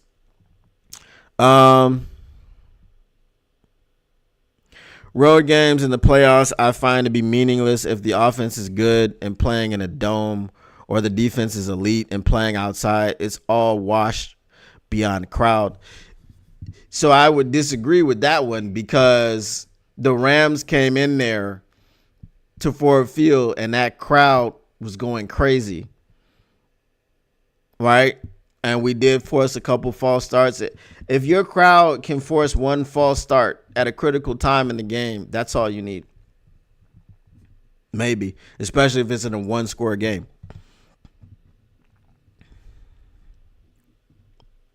Other than the Seahawks, the teams are the Vikings. The teams the Vikings won the last 8 weeks were all terrible teams, and they barely beat average Seahawks. I mean, they barely beat the damn Cardinals. If the Cardinals kicker didn't get the Justin Tuckers, I think they would have won that game.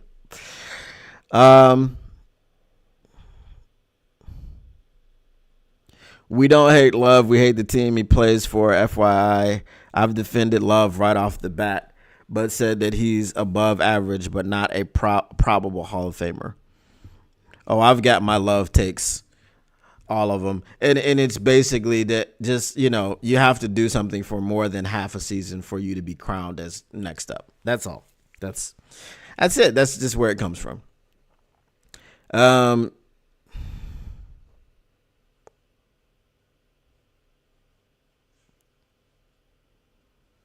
Oh, you're saying the crowd is the only advantage, not that it's not. Hey, but we need every advantage that we can get, especially in the playoffs. It's win or go home.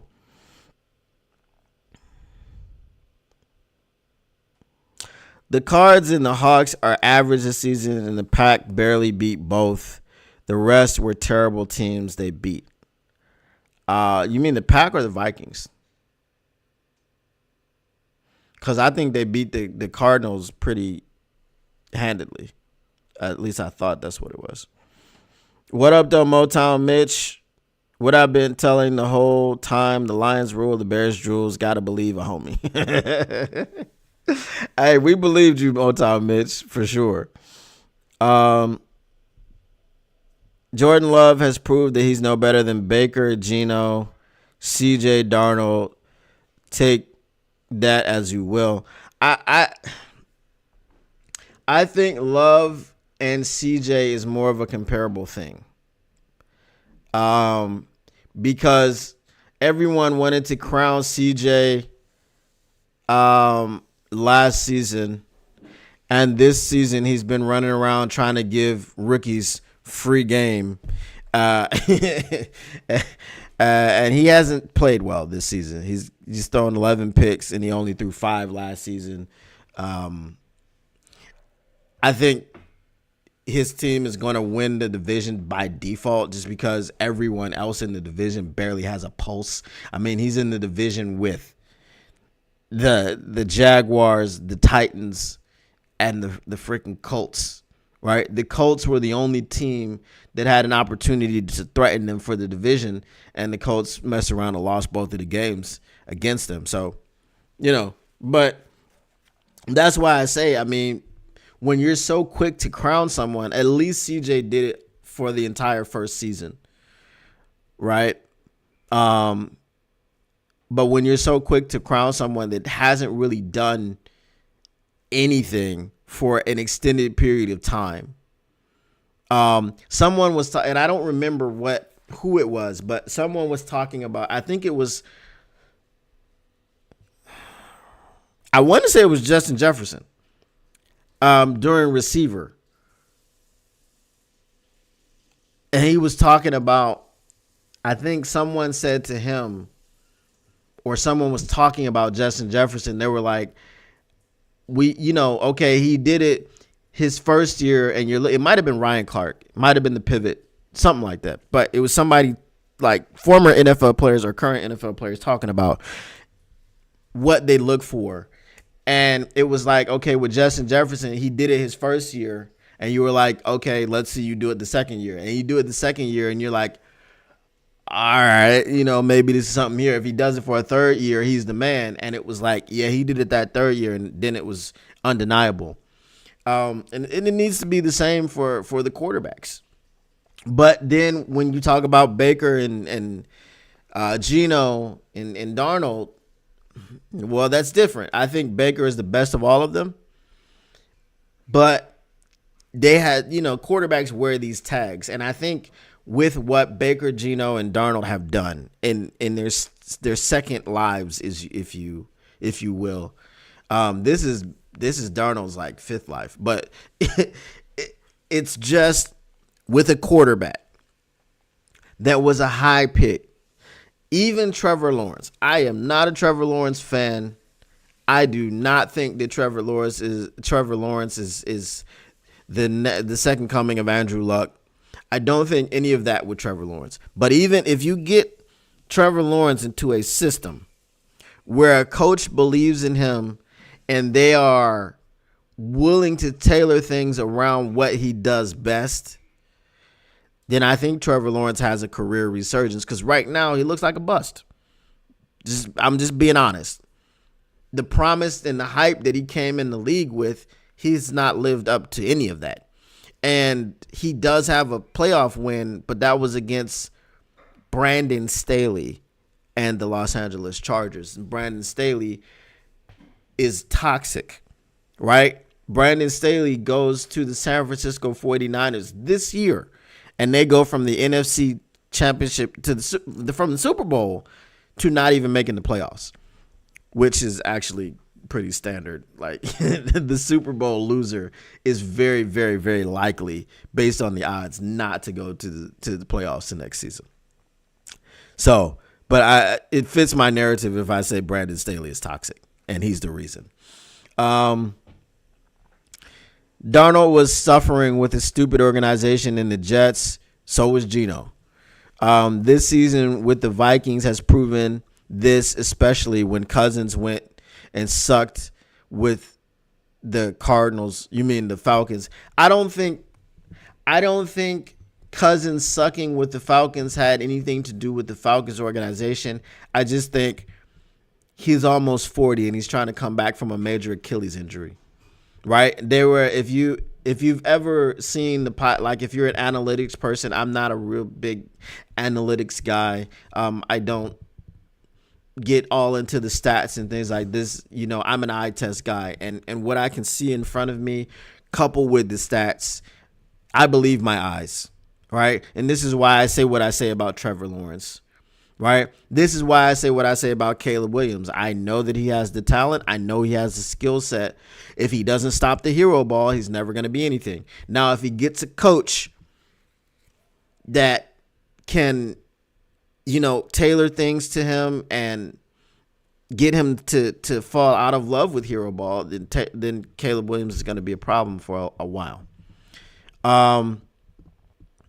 But like I said, there's a podcast called Bootleg Football, and they broke down like they got all into the minutia of the way that when Kirk Cousins is in the pistol, they're in the pistol for 90% of their snaps or 70% of their snaps, but they're in the pistol because he can't push off of that foot, or they're trying to protect that foot, with the Achilles, or they roll right instead of left, and most people roll left, but because of that Achilles, right, and when they're in the shotgun, they're passing 95% of the time, so there's no creativity, and he's very limited because of the injury and these things. So I would wait to look at what he does next season, and even Aaron Rodgers. And I hate Aaron Rodgers.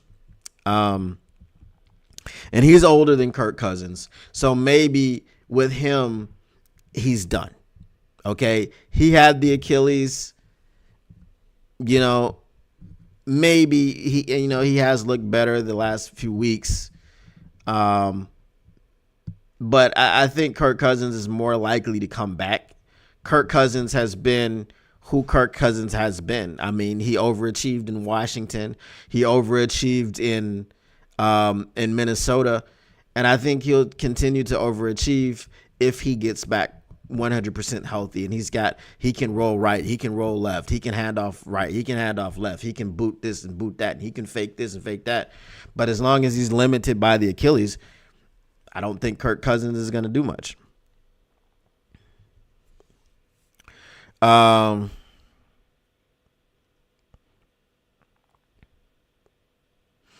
we having a Jordan Love conversation? Come on now. Artur says all you have to see with Jordan Love is that stupid jaw agape look he trots off the field with every INT, and blown third down throw. What happened?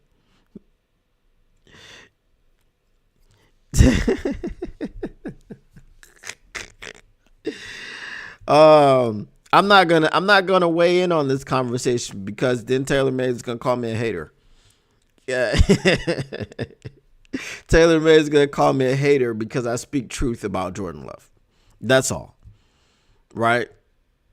My argument against Jordan Love is very simple. Does he have the tools physically? Yes. Does he put the ball in harm's way too often? Yes. He's a gunslinger. He's more Brett Favre than he is Aaron Rodgers. Both of those quarterbacks won Super Bowl. Right? They won one Super Bowl in their careers. You can win a Super Bowl with Jordan Love if he turns out to be a combination, like consistently a combination of Aaron Rodgers and Brett Favre, because, you know, this is the organization that he grew up in, right? I don't even think he's a bad quarterback. But I think that he falls in love with his arm because he's a gunslinger and he makes poor decisions. He made a poor decision in that game against the 49ers in the playoffs last season.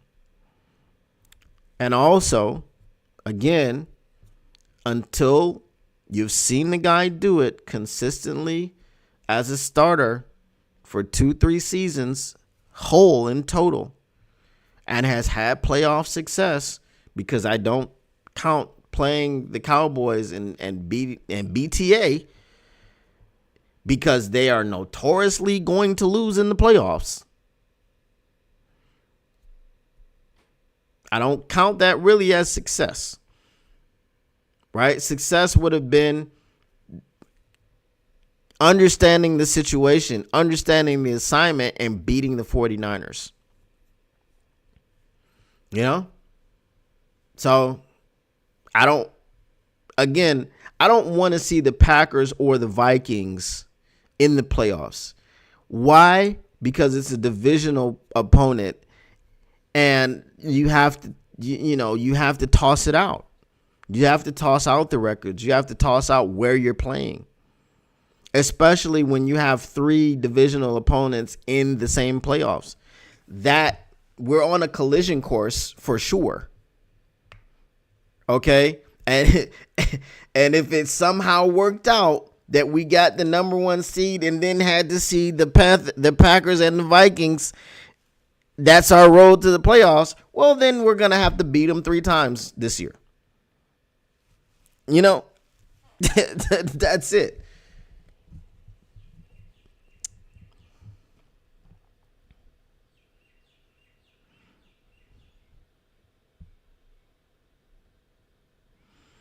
It said Tom Clements was traded for a gunslinging QB. Clements didn't make many records. The gunslinger Dieter Brock did, but the big arm dude didn't win championships, while Clements then won multiple. Tom Clements is Love's QB. Tom Clements was like Jared Goff, a game manager. All right, well, we'll see what kind of mindset prevails with Jordan Love. Will it be the gunslinger big arm, or will it be the game manager? You know, listen, Tom Brady is the greatest of all time, and then you can call him the greatest game manager of all time, and that's fine because managing the game at a high level is what everyone needs to do. Okay? You look at Lamar Jackson, you look at, and I think Brady has said this, that managing the game is your number one job. It's your number one priority as a quarterback. Right? So this is the thing. Like when we say the word game, the words game manager, like McDonald's pops into our mind. You know what I mean? Like this dude is a manager at Kenny Shoes or Safeway or Foot Locker. Right? But that's not what we're talking about. Like managing the game. There is so much that goes on in an NFL football game. And if you can manage all of that and win, that is your number one priority. That's what you're supposed to do. So you look at Lamar Jackson running around making plays with his arm and his legs. Is he managing the game? Yes. He's managing it. Because if it goes, well, we really got to have it here. It's 3rd and 3 or it's 4th and 3. And I look and nobody's open. And I've got these, 4.2 speed legs. I'm going to take off and get these 3 yards to either ice the game or to continue on this game-winning drive so that my team has an opportunity to win. That is game management. Now, what is not game management is if you're on 4th and 1 and you drop back to pass and you have someone wide open running a 2-yard slant and he is wide open. Somehow the DB fell down or the linebacker fell down and you skip over him and you choose to throw the ball deep down the field into double coverage. And then you lose that game because you didn't complete the pass in double coverage when you could have just dumped it down over the middle, got your 1 yard, and lived to fight another set of downs. Is that game management? No, that's game mismanagement. So you have to understand situations, situational football. You have to understand all of it. And a game manager is going to do that for you. Right?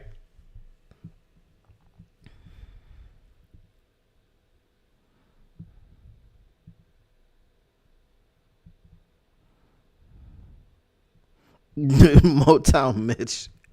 See, Motown Mitch, you like with new information, bro. You gotta allow yourself to evolve. I mean, Lamar Jackson being a running back with an arm is crazy.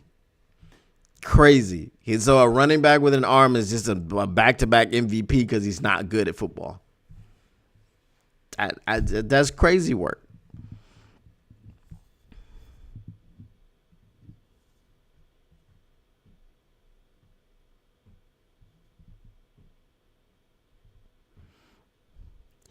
I mean, that I don't agree that's what a game. So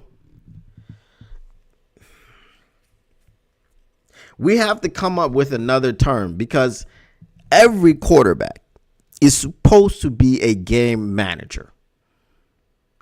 Every quarterback is supposed to be a game manager. You're talking about maybe a keep away artist. You know what I'm saying? I'm just trying to make enough plays to keep it away from you so that you can't score points. But again, that's the name of the game. So, I mean, we have to come up with another term that kind of distinguishes. I mean, Cam Newton tried to do it with the game manager and the game changer. But if you manage the game correctly, do you need to change it? I don't know. That's what I'm saying. It's a semantics thing.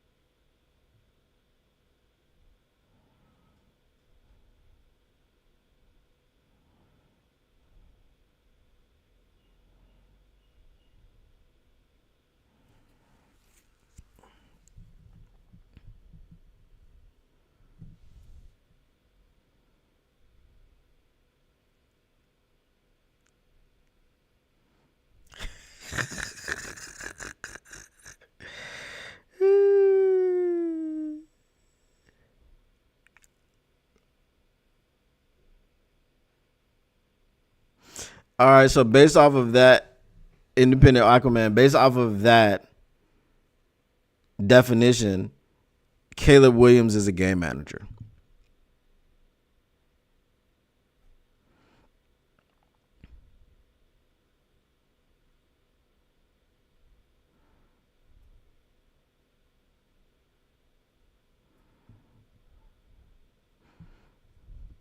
But so if you're going with the derogatory, because whatever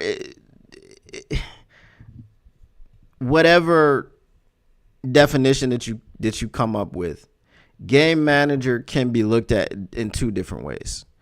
And there's a derogatory way that you look at it by saying basically he does what's asked of him and he just tries to minimize mistakes because he doesn't have abilities of his own to kind of push the pocket, or not the pocket, but to push the envelope, right? Jared Goff is a tight window thrower. Jared Goff throws balls into tight windows, into his receivers, down the field. And he does it whenever he needs to, right? So Jared Goff has some vanilla Vic going on this season as well, right? He's using his legs a lot more because he's a lot more comfortable in this offense. Does Jared Goff run a 4.2? He does not. Can he throw a football 54 yards down the field? Yes. We saw him do it. Can he push the deep ball? Yes. We saw him do it. We just saw him do it against Chicago. That 82-yard bomb to Jameson Williams traveled 54 yards in the air. Now, are you going to say his arm isn't strong enough because he's not going to throw it 70 yards in the air? I mean, look at how quickly, if you have a Jameson Williams, do you need to throw it 70 yards in the air? Look at how quickly he burnt Tyreek Stevenson off of the line and got past the safety. He did that at about 50 yards down the field. And Jared Goff put it 4 more yards out in front. He ran underneath it, didn't break stride, and went to the end zone, 82 yards.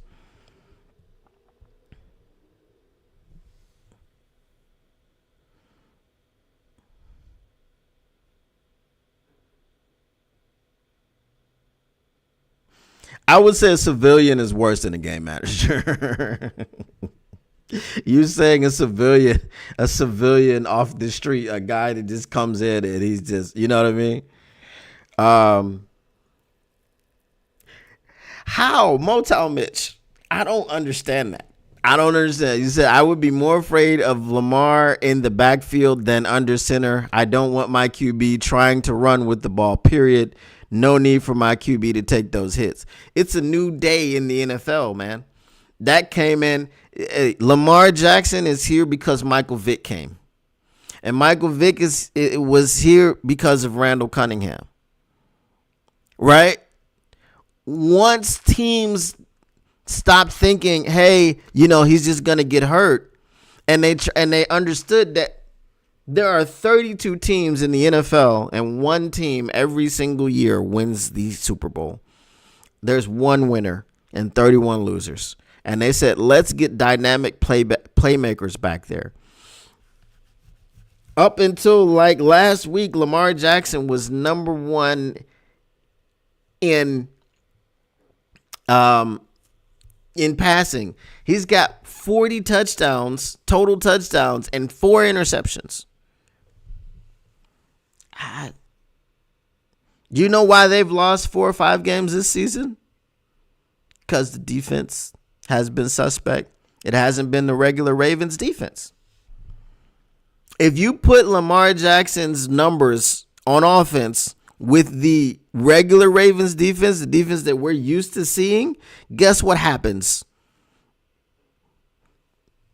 They're looking like the Chiefs at 14-1. I'm just saying.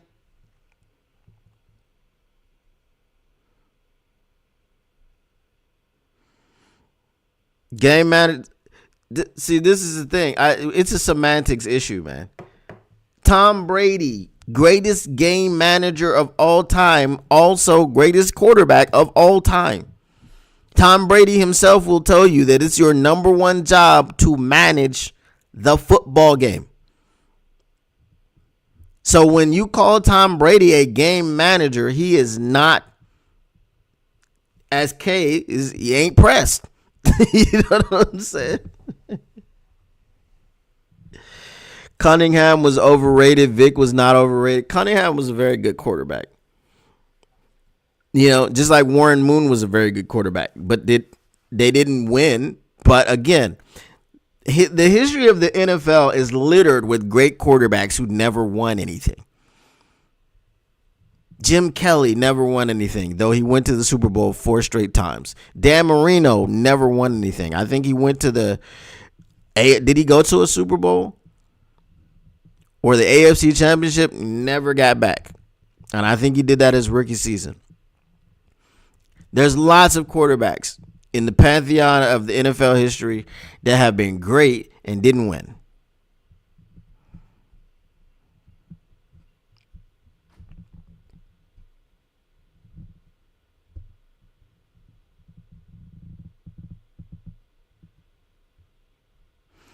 I mean, independent Aquaman, you have to defend Goff over Hooker. We don't know what Hooker is. We've seen Hooker in the preseason, and then when he's come in a couple games this season, it's been to hand the football off pretty much.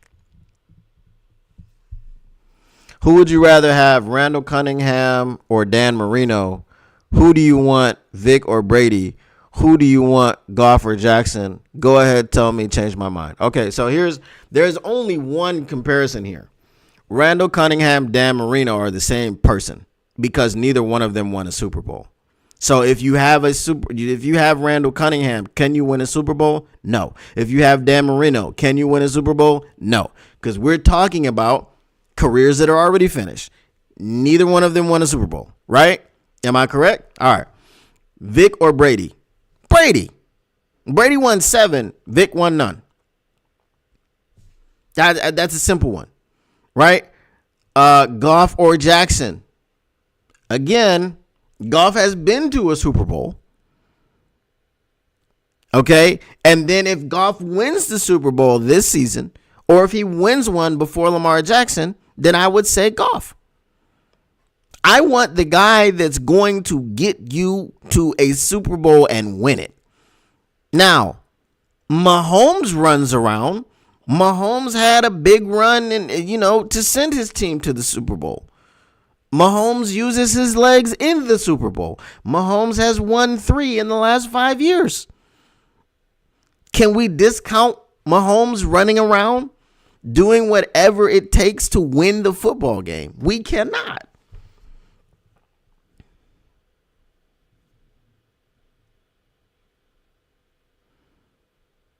Again, so that's why I'm saying. So independent Aquaman says, I prefer Marino over Randall. Wouldn't matter to me. Neither one of them won anything. Brady over Vic, of course. Okay. Vic was close to a Super Bowl, if not for his dogfights, but he was close to 1. Brady had 7.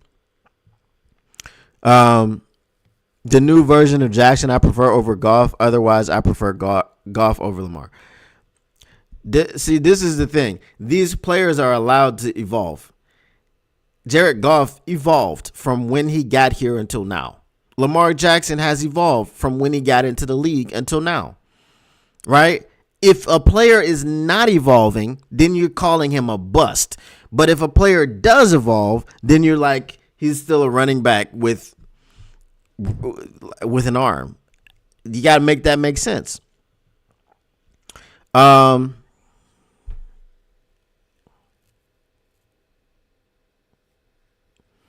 Warren Moon is not anything like Cunningham. Moon was much more. No, I didn't say he was anything like, just like Doug Williams wasn't. But Doug Williams also won a Super Bowl.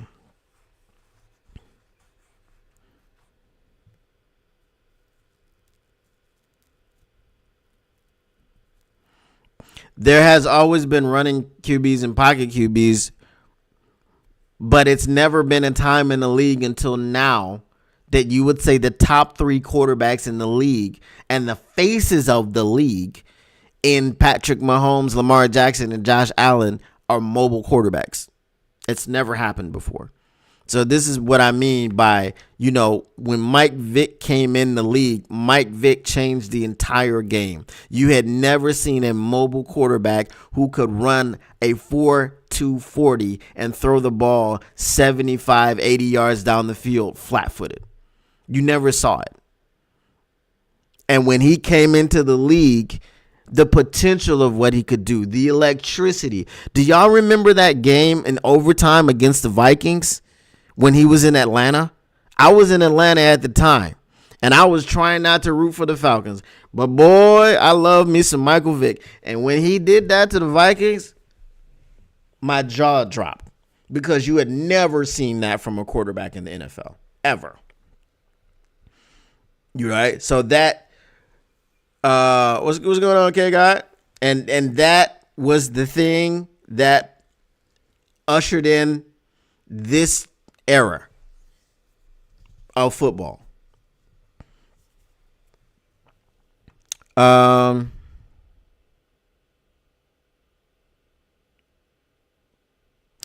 Mahomes is a mobile quarterback, dude. Patrick Mahomes is a mobile quarterback.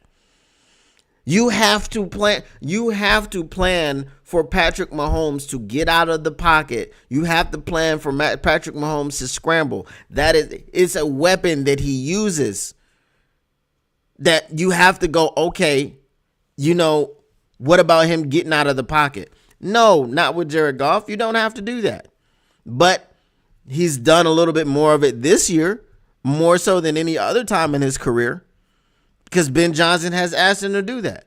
Let's extend the plays because I know you may be limited athletically, but you got enough to extend plays.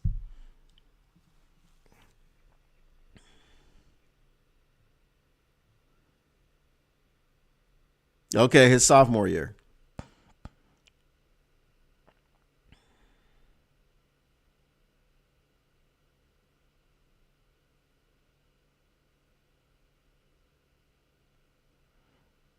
Ran away scared to the NFL. If you're playing on a dynasty and you've won multiple chips or you've won at least, I know you won at least one Grey Cup. Okay, you go to the big leagues now.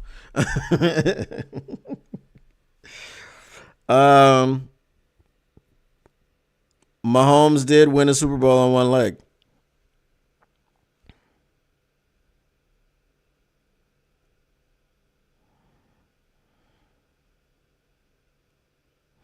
Cunning ball, deep ball to Moss was one of the best ever.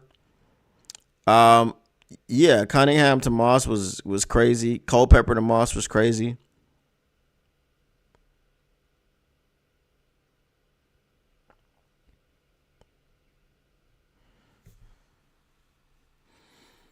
Goff ran the same 40 time as Mahomes, but there's a difference between the 40 time that you run at the combine and what you do on the football field. No one that watches Jared Goff play and Patrick Mahomes play would think that they ran the same 40 time. Okay, Patrick Mahomes is athletic. Jared Goff would be not classified as athletic. I call him Vanilla Vic because that's my guy. But I'm being funny.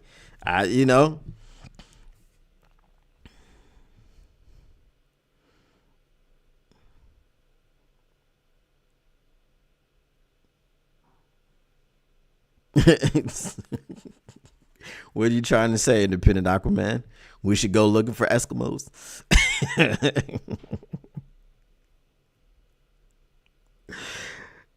So here's the thing, right, about my art. So again, if you're asking which quarterback I would take, careers are finished.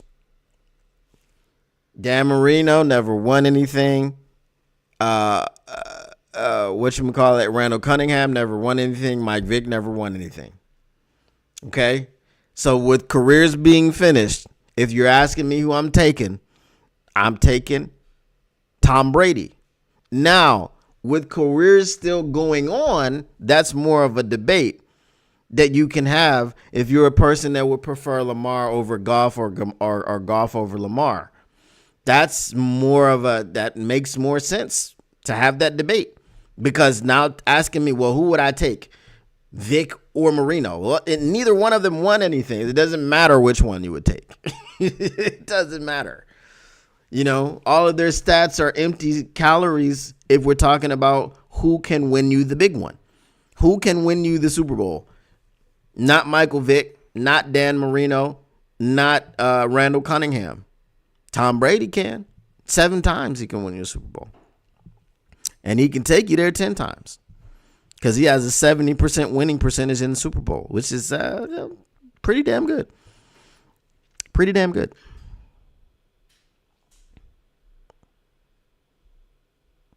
Josh Allen was a 4.78 to Goff's 4.82 in the combine. Neither look like track stars at full sprint.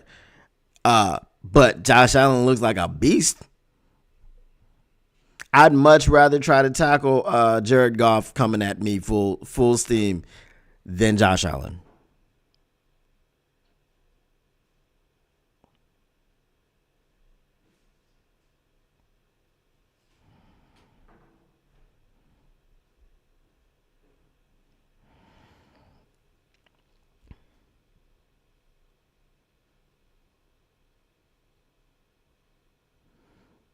I feel what you're saying, K-God, but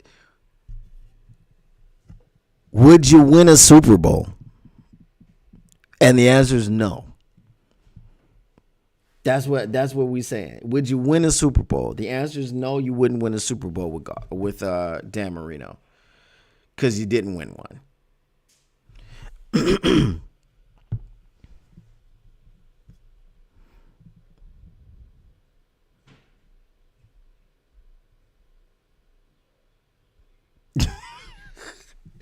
Here's Artur and Motown Mitch. Here's what I'm going to say to you. Okay?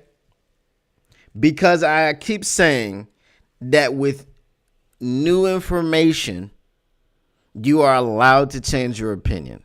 You guys have gotten the new information. Okay?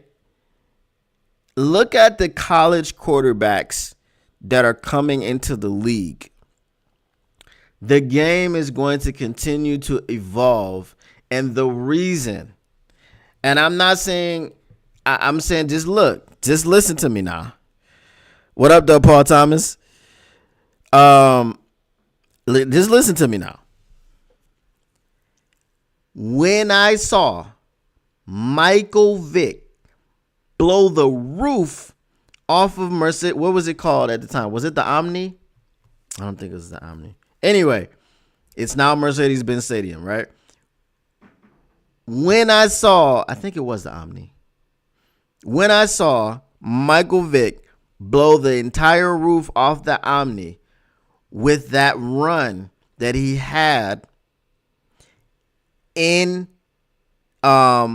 overtime versus Minnesota, I wasn't the only one that saw that. That's where Lamar Jackson came from. That's where a bunch of other quarterbacks who have been either successful or unsuccessful to some degree. Now, everyone would like to have a quarterback who can use all of the tools in the tool belt. And part of those tools are your legs. And part of those, the reason is that because when you get into the backfield and there's a Josh Allen and you think you have him for a sack, he can escape the pocket and either pick up the first down with his feet, or he can run around long enough to find a man downfield and throw it to him. Which, again, is your preferred weapon of choice, the quarterback's arm. But with the feet, the quarterback can go to the arm. We've seen Lamar Jackson this year. Do you remember the stiff arm plays where Lamar Jackson is running around in the backfield? There's someone on him. Stiff, stiff, stiff. Bam. To the receiver. If you could get Lamar Jackson on the ground with a simple sack, that play doesn't happen. So now the way the league is going, you have to throw out your biases for what the league used to be. It is no longer that. It is no longer that. You're telling me that the quarterback is only supposed to be in the pocket and he's supposed to do what he does with his arm and his arm alone. The quarterbacks, the top 3 quarterbacks who are now the faces of the football league, the NFL football league, are Patrick Mahomes, who is able to escape in and out of the pocket and make plays with his legs and buy time with his legs to throw the football down the field. Lamar Jackson, who can do the same thing but also can kill you with his legs because he runs a 4.2. And Josh Allen, who is a combination between the two and is a damn near Cam Newton clone. He's just white and he has a better arm. Cam Newton, who is 6'5", 250, a behemoth of the man, took you to a Super Bowl. He took you there. So Artur and Motor City Mitch, you got to allow yourself to, you know what I mean? Like, every quarterback, I'm telling you, look at the top quarterbacks coming. Look at Bryce, why do I want to call him Bryce? Look at Bryce Underwood. Big dude, throw the hell out of the football, but also able to move around, also able to run down the football field. Just got paid, what, $10 million to go to the University of Michigan?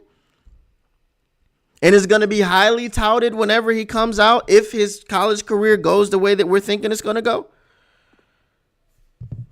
Shedeur Sanders, same thing. Looking like maybe the number 1 quarterback pick this season. I mean, it's going to continue, guys. It's going to continue.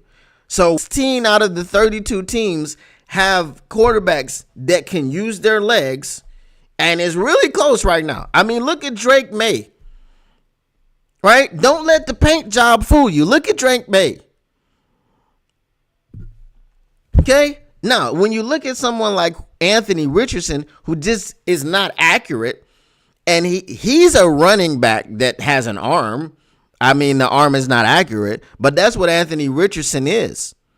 But he was a top 5 pick because the Colts were willing to take the chance. He didn't even have a body of work in college that you could justify that pick with, but organizations are going to start taking chances on guys like that because they're trying to find the diamond in the rough and they look smarter than everybody else. Look, we grabbed Anthony Richardson and y'all said he couldn't play football, but look what he's doing. He's balling. He's won us a Super Bowl. He's got us in contention. Yada, yada, yada. That's the way the NFL is going, guys. That's the way the NFL is going. Right? And Paul Thomas again. That's what I'm saying. Don't let the paint job fool you. And look at Will Levis. He's trash. Okay? Yeah, okay? But he's mobile. And that was part of the reason that he got drafted, because of his physical tools. And they handed over and they took another mobile quarterback in Malik Willis. Jordan Love is a mobile quarterback. The part that's listen, the game has evolved. It is what it is. That's the way it's going.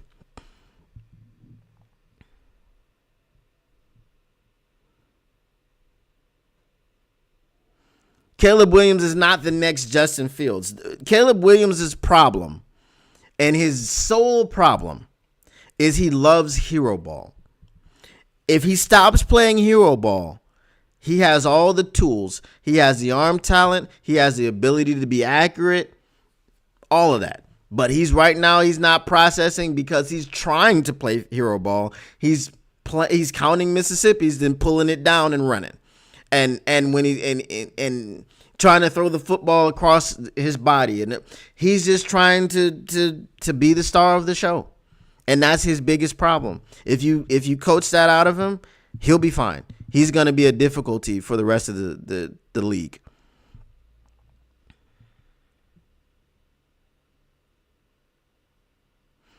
Said the games where Shador's OL decided to not try, he was repeatedly sacked and their team lost. Generally, when your OL doesn't try to protect you, you're going to get sacked. And it doesn't matter. Caleb Williams is mobile, but he'll take a 19-yard sack. No, I'm not trying to sell you using Anthony Richardson, Motown Mitch. My point is that people will take shots at someone like an Anthony Richardson to try to get ahead of the curve that the whole league is on. This is the trajectory of the league. Anthony Richardson sucks, but the reason that Anthony Richardson got drafted is because they were trying to be ahead of the curve.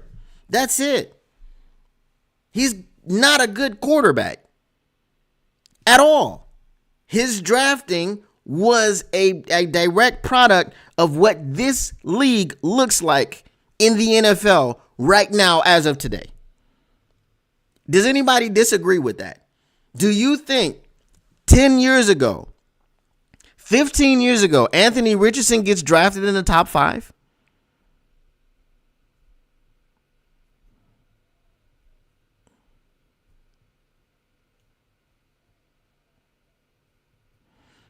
We're not talking about, see this, you're talking about other things, right? Motown Mitch. Caleb Williams has all the talent in the world. Now, between the ears, what he does outside of football, can he be a leader of men? That's a different story, right? That's a different story. Okay?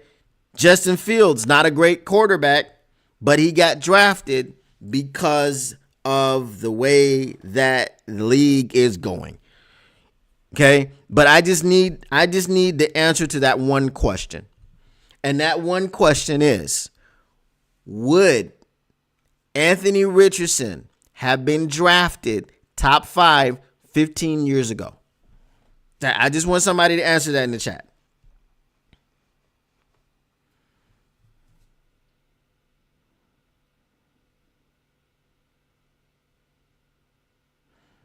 Paul Thomas, I don't think he should be number 1 overall, but there's teams up there like the Giants, who are now the number 1 pick, who need a quarterback. They don't have one. They just don't.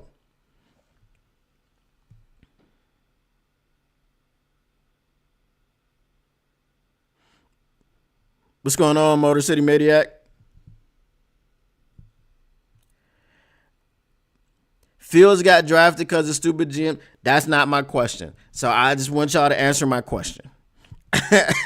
I want y'all to answer my question about Anthony Richardson. Does Anthony Richardson get drafted top 5 15 years ago? Because we're talking about the evolution of the league.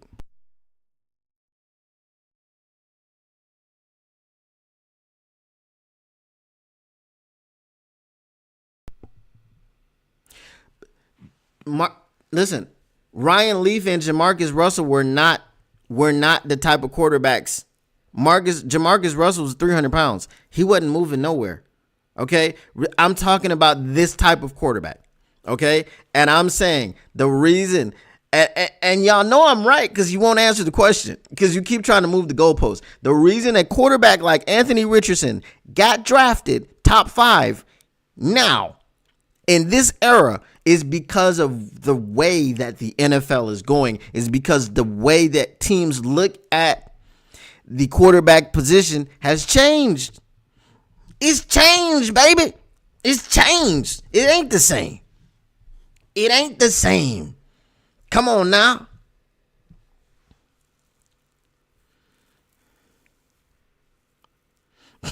Why are we talking about easy?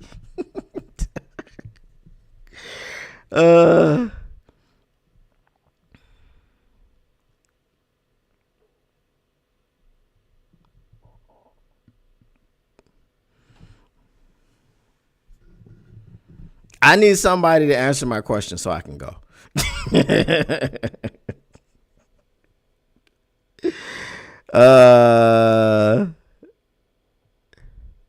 I don't, Taylor May, I don't think Caleb's ever been to the South Side. I'm just going to tell you that right now. You know what I'm saying? There are certain parts of Chicago that Caleb Williams is not going to. And I think South Side is one of them. I don't know, you know.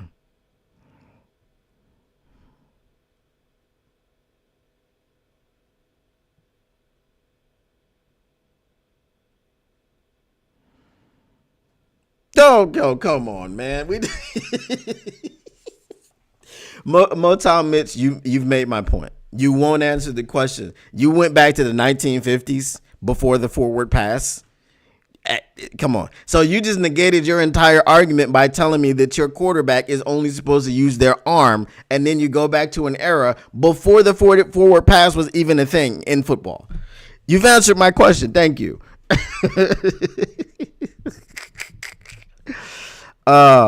Okay, so Paul Thomas says the league has moved towards running QBs, but now, in my opinion, they're swinging back the other way because of busts like Fields and Richardson.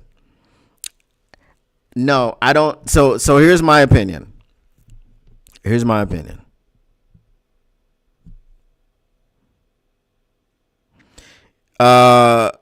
guess drafting a mobile QB is easier than building a competent OL.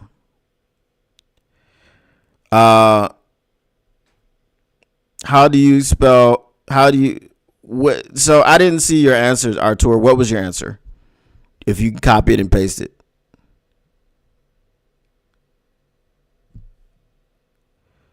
I never said. Listen, see, you guys are mishearing and misunderstanding my argument. I said that the league. The first thing that I'm saying to you is here's what I'm saying. The league does not view quarterbacks anymore as just people that should stay in the pocket.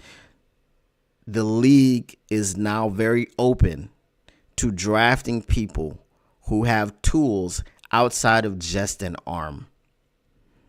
And this is why I said, because of the way that the league is going, the league doesn't, I never told you all 32 teams are going to have mobile quarterbacks. I said, don't be surprised if you see half of the league with mobile quarterbacks. That's 16 out of 32. Don't be surprised. That's my point. Okay? It's changed, baby. Okay? It's changed. It is not a league in which you're just going to have statues standing around. You are going to see more people in the mold of Patrick Mahomes,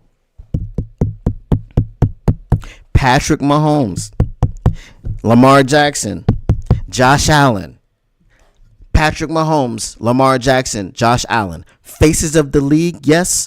Would you agree? Faces of the league? Are they faces of the league? Because if you're going to tell me that these three are not the faces of the football league, especially with Lamar Jackson being the back-to-back MVP and having the numbers to get a third one, and everyone is trying to give it to Josh Allen, but Lamar Jackson has better numbers, right? But he's lost 2 more games. I think they're 10-5. They're either 10-5 and 11-4. Hold on. Let me.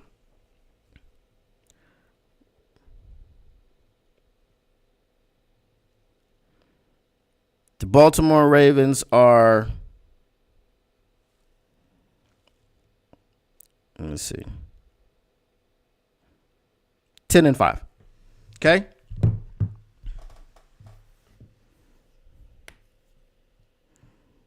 No, Paul Thomas. No, that's not what I'm saying. You guys are now trolling me. Okay, you're purposely going and saying that I'm making an argument that I'm not. I did not say that Jared Goff and Joe Burrow have no place in the league. And I didn't say, again, that the league is only going to deal with mobile quarterbacks. I said that the league is now in a space and where they do not view a quarterback as only a guy that can stand in the pocket like a statue and throw the football. That's my point. The point is that mobile quarterbacks and the proliferation of mobile quarterbacks came from Michael Vick. When you saw Michael Vick do the things that he did on the football field, the entire league perked up and said, hold up, wait a minute. Something ain't right. You understand what I'm saying? That's my point. The league since Vic has shit. Thank you. This. Thank you. All right. But your argument, so Motown Mitch, your argument doesn't bear out the facts. If you go back and look at any point in time, go back and look at when Randall was in the league. Randall was that dude. He had the highlights. He was jumping over people because people were like, what is this? He wasn't the norm. He was an exception to the rule. He wasn't the rule. Now, the Lamar Jacksons. Look, I'm just gonna go down the list, right? Let's just go down the list. Okay? In the NFC North, we have one quarterback who you would consider a mobile quarterback. I'm sorry, two. We have two. We have Caleb Williams and we have Jordan Love. In the NFC South, we've got Baker Mayfield, who is a mobile quarterback. Kirk Cousins clearly is not. We've got Bryce Young, who is considered to be a mobile quarterback. And now they have not Desmond Ridder. What's his name? Spencer Rattler. Spencer Rattler is considered to be a mobile quarterback. Right? He has mobility. The NFC East, Dak Prescott is considered to be a mobile quarterback. Jalen Hurts is a mobile quarterback. What's his name? Jaden Daniels is a mobile quarterback. Hell, Drew Lock is mobile. Okay? NFC West, Geno Smith has mobility, right? He can get outside the pocket and hurt you. Brock Purdy has mobility. He hurt the Lions with it in the NFC Championship game. Kyler Murray, mobile. Now Matthew Stafford, not so much. So out of all of the NFC, in all the divisions, we got Jared Goff, Sam Darnold, Matthew Stafford, who you would not consider mobile. That's 3 quarterbacks out of 16 teams who you would not consider to be mobile. Am I lying to you right now? Am I lying? Okay. Let's go to the AFC, shall we? Let's go to the AFC North. Lamar Jackson. Huh? Okay, Lamar Jackson. Then we've got now Joe Burrow is not considered to be mobile. Jameis Winston, Deshaun Watson, DPR, whatever his name is, Dorian Thomas, it's a DTR, right? Whatever quarterback you want to throw out there for the Browns is going to be considered mobile. Russell Wilson is considered a mobile quarterback, and he can still get around a little bit. Okay? So in that division, the only team that would have a quarterback that you wouldn't consider to be mobile is the Cincinnati Bengals. Let's go to the AFC South. Will Levis. He's trash, but he's considered mobile, right? Will Levis is mobile. Anthony Richardson is mobile. He's trash, but he's considered mobile. CJ Stroud, not one to use the mobility too much, because he wants to be a pocket passer only, but he does have that ability to get out of the pocket. Trevor Lawrence, he's got a concussion because he was being mobile, a season-ending concussion. So the AFC South, every team in the AFC South has a guy that you would consider to be mobile. Let's go to the AFC East. We got Josh Allen. We got Drake May. We got Tua Tagovailoa, who, whenever he runs, he dives head first. And then you got Aaron Rodgers, who used to be considered mobile. He used to be right? He used to be, right? But the torn Achilles. So we'll put Aaron Rodgers in that situation. Okay, a guy that has those tools. Do I need to continue? Because it seems to me that damn near every team has a guy that you would at least consider somewhat mobile. Am I wrong or not? So let's continue. Let's go to the AFC West. Patrick Mahomes. God damn it, we already talked about Patrick Mahomes. I don't even know who the quarterback is of the Raiders. Who knows? Right now it's Desmond Ridder. Desmond Ridder considered mobile? Yes. Okay. Bo Nix considered mobile? Yes. Bo Nix. Okay. And then who's the other team? Justin Herbert considered mobile?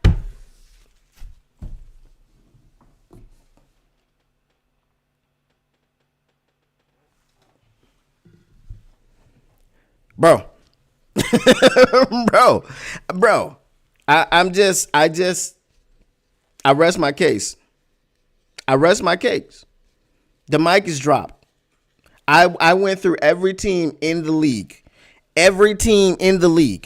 How many teams did I come up with that had quarterbacks that you wouldn't consider to be mobile? 3. Joe Burrow, Jared Goff, and Joey B's got some escapability, but you don't really consider him to be mobile, right? So Jared Goff, Sam Darnold, and Joe Burrow. I found 3 out of 32. Motown Mitch, the league has never been like that. Unless you're talking about the 1950s and all this before they were using the forward pass, I got you. But we're talking about in the modern NFL, it ain't never been that way. It's never been that way. And that's so now you're making my point. Burrow and Darnold are mobile. So damn, the Detroit Lions got the only quarterback that's not considered to be mobile. 32 out of 31 teams.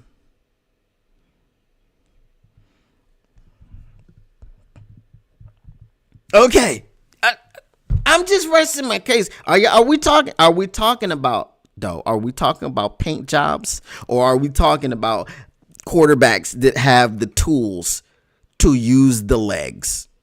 And you know what? Jared Goff been Vanilla Vic all year. If we're being truthful, Jared Goff been using them legs all season, much more than he has in the past years. I'm not saying if they're that mobile. This is why I put Burrow into the situation where if we're saying that people aren't mobile, I'm taking Jared Goff, Sam Darnold, and Joey B. That's all I'm saying. Because Motown Mitch is saying that this is nothing new for the entire. If you can honestly say that every quarterback in the entire NFL is going to be using some sort of mobility, okay, then that's never happened. You have an entire, listen, you said let's get back to running quarterbacks like Vic, Jackson and Cunningham. Look, these guys are unicorns, right? Josh Allen is in the same boat as Lamar Jackson. He's not as fast, but he can kill you with his legs. And then it's pick your poison. Lamar Jackson is going to drop your drawers, paws around your ankles and break them and then run by you. Josh Allen is going to put his shoulder down and run through you like Cam Newton. Now, which one do you want to deal with in the open field? You want to deal with embarrassment or pain?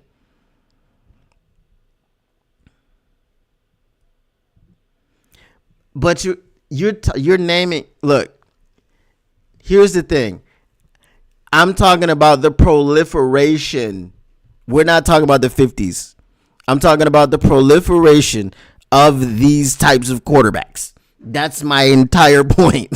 Okay?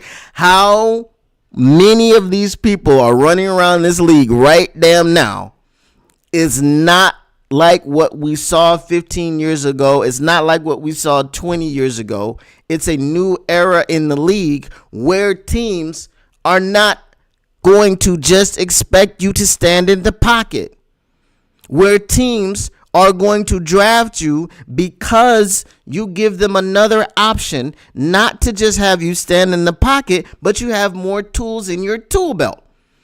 That's all I'm saying.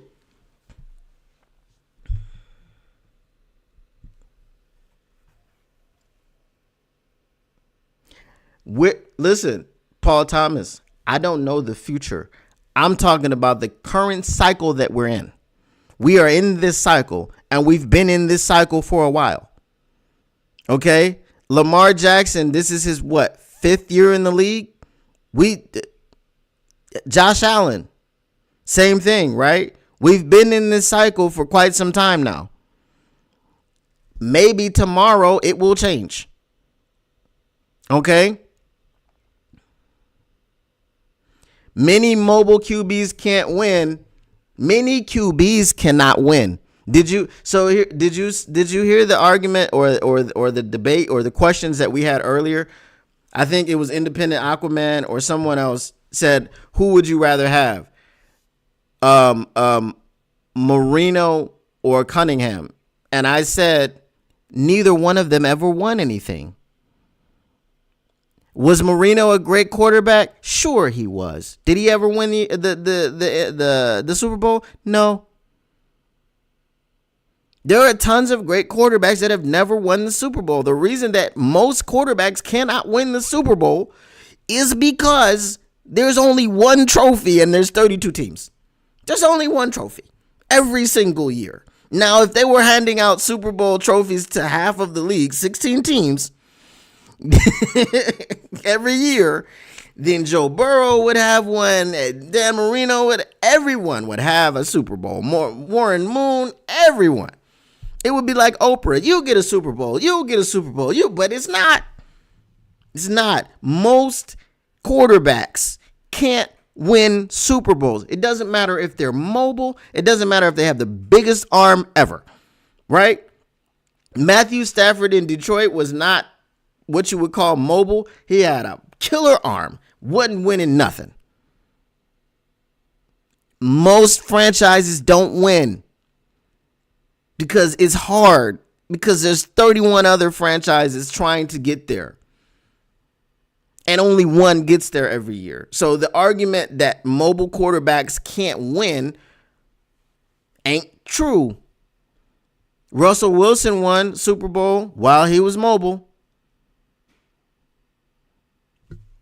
It's not because you're mobile that doesn't allow you to win a Super Bowl. It's because there's only 31 or 32. There's only one opportunity in 32 attempts.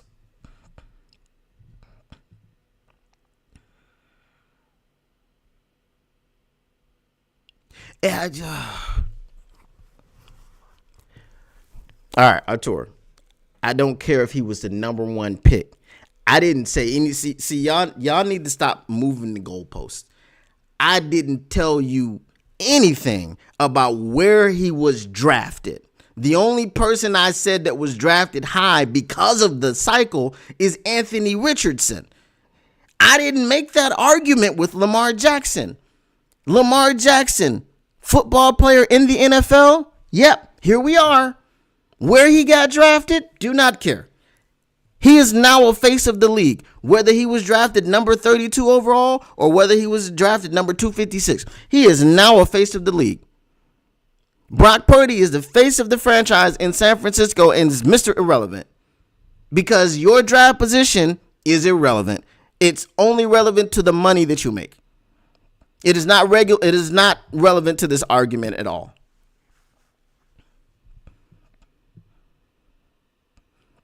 Warren Moon was not mobile. He was not. If you're looking at that era of football and you look at Randall Cunningham and you look at Warren Moon, you're not going to say, oh, they were the same. It doesn't matter if they're picked number one. Why are we talking about this? Where they're picked.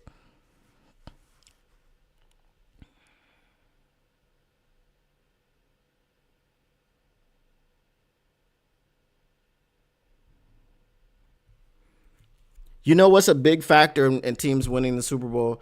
Teams that win the Super Bowl try to put the best team on the field. And if they believe that Lamar Jackson can win them a Super Bowl, which they do, which is why they pay him $250 million, that's what they're going to do. Lamar Jackson is expected to win a Super Bowl. This is why Lamar Jackson gets the hate that he gets. This is why, because he has the expectations. Nobody expects Malik Willis to win a Super Bowl. Okay? I'll even do you one greater. Are you guys ready for this? This is going to shock you. No one expects Brock Purdy to win a Super Bowl. Brock Purdy was drafted last in the NFL draft. If he never wins a Super Bowl, his career is not going to be a failure. If Lamar Jackson never wins a Super Bowl, his career is going to be a failure.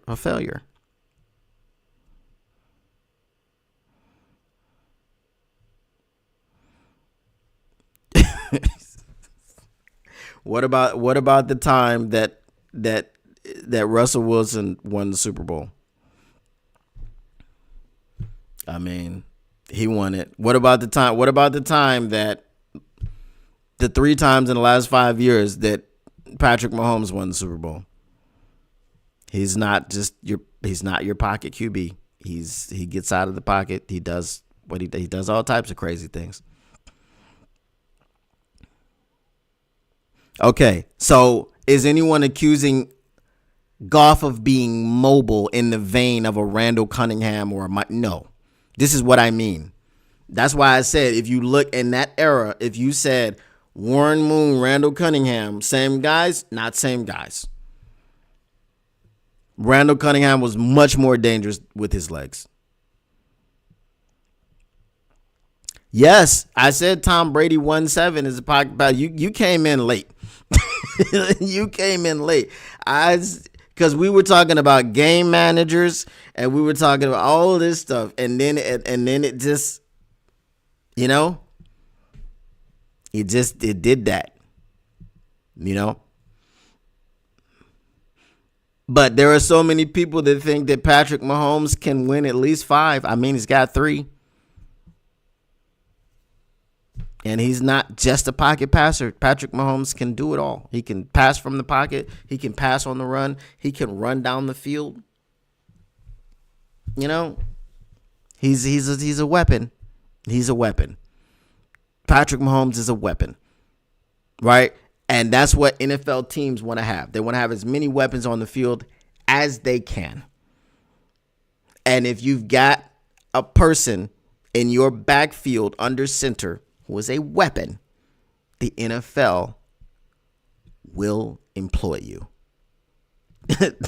And that is going to be it for me today, guys. Hey, I appreciate you. And this was fun. No ill feelings against anyone. I appreciate everybody that came in and gave their opinion. And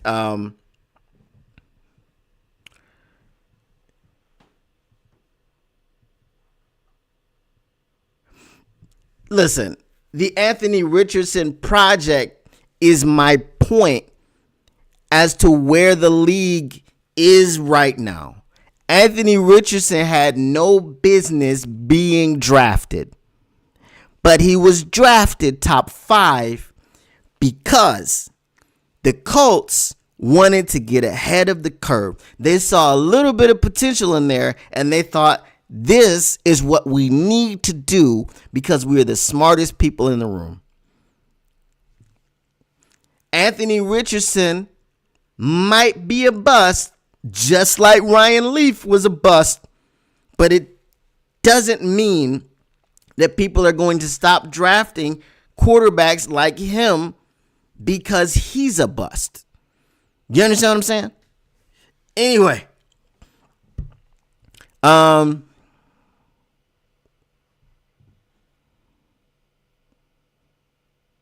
NFL drafts what college produces until they don't win. These guys aren't winning. That's not the bar you think it is, because the NFL drafts what college produces regardless of if they win or not.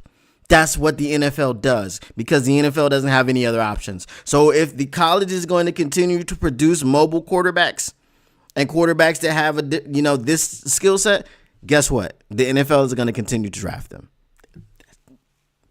They don't have any choice. That's their farm system. Where else are the people coming from? Until they don't win is wild. One team wins every single year. Just one. Not 32, not 16, not even 2. Just one. All 32 teams draft people in hopes of winning, and only one of them wins every single year. The winning argument is not an argument. It just doesn't make sense.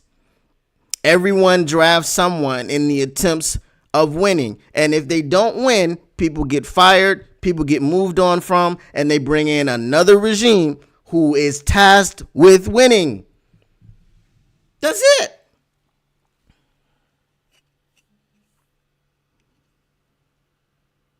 No, it doesn't matter what school they went to. Lamar Jackson went to Louisville. The school thing doesn't matter. It doesn't matter. Dan Marino went to Pitt. If you have the talent, they will find you. And now with the NIL, all of the schools are going to be involved in everything, because the NIL is changing the way everything is. You're going to go find people at Boise State. You're going to go find people at Toledo. You're going to go find people at these MAC schools because, hey, a guy might just be a big-time talent, big fish, and he's like big fish in a small pond. I get everything I want. I got this, I got that, and the third thing. So I'm comfortable down here. Give me the money and I'll come down there. And they'll go find them. It doesn't have to be Alabama. It doesn't have to be Michigan. It doesn't have to be oh hell no state. It doesn't have to be Oregon. It doesn't have to be Tennessee or Texas or Georgia. It doesn't have to be these guys. It doesn't. It really doesn't. Where did Josh Allen go to school? Wyoming. Josh Allen went to school at Wyoming, and he's one of the three faces of the league.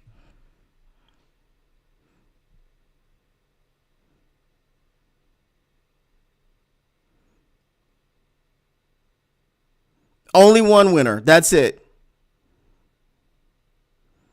That's cool. If you don't want your QB to take hits, then make sure that your offensive line is legit, because Caleb Williams has been sacked 60 times. That's it. All right, guys. Appreciate you once again for coming through. Enjoy what you're going to enjoy, and we will see you. I will be here tomorrow.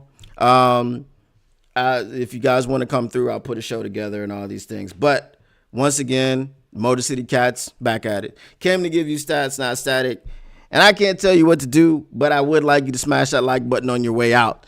And make sure you keep your Lions news pragmatic. And we're out. Peace.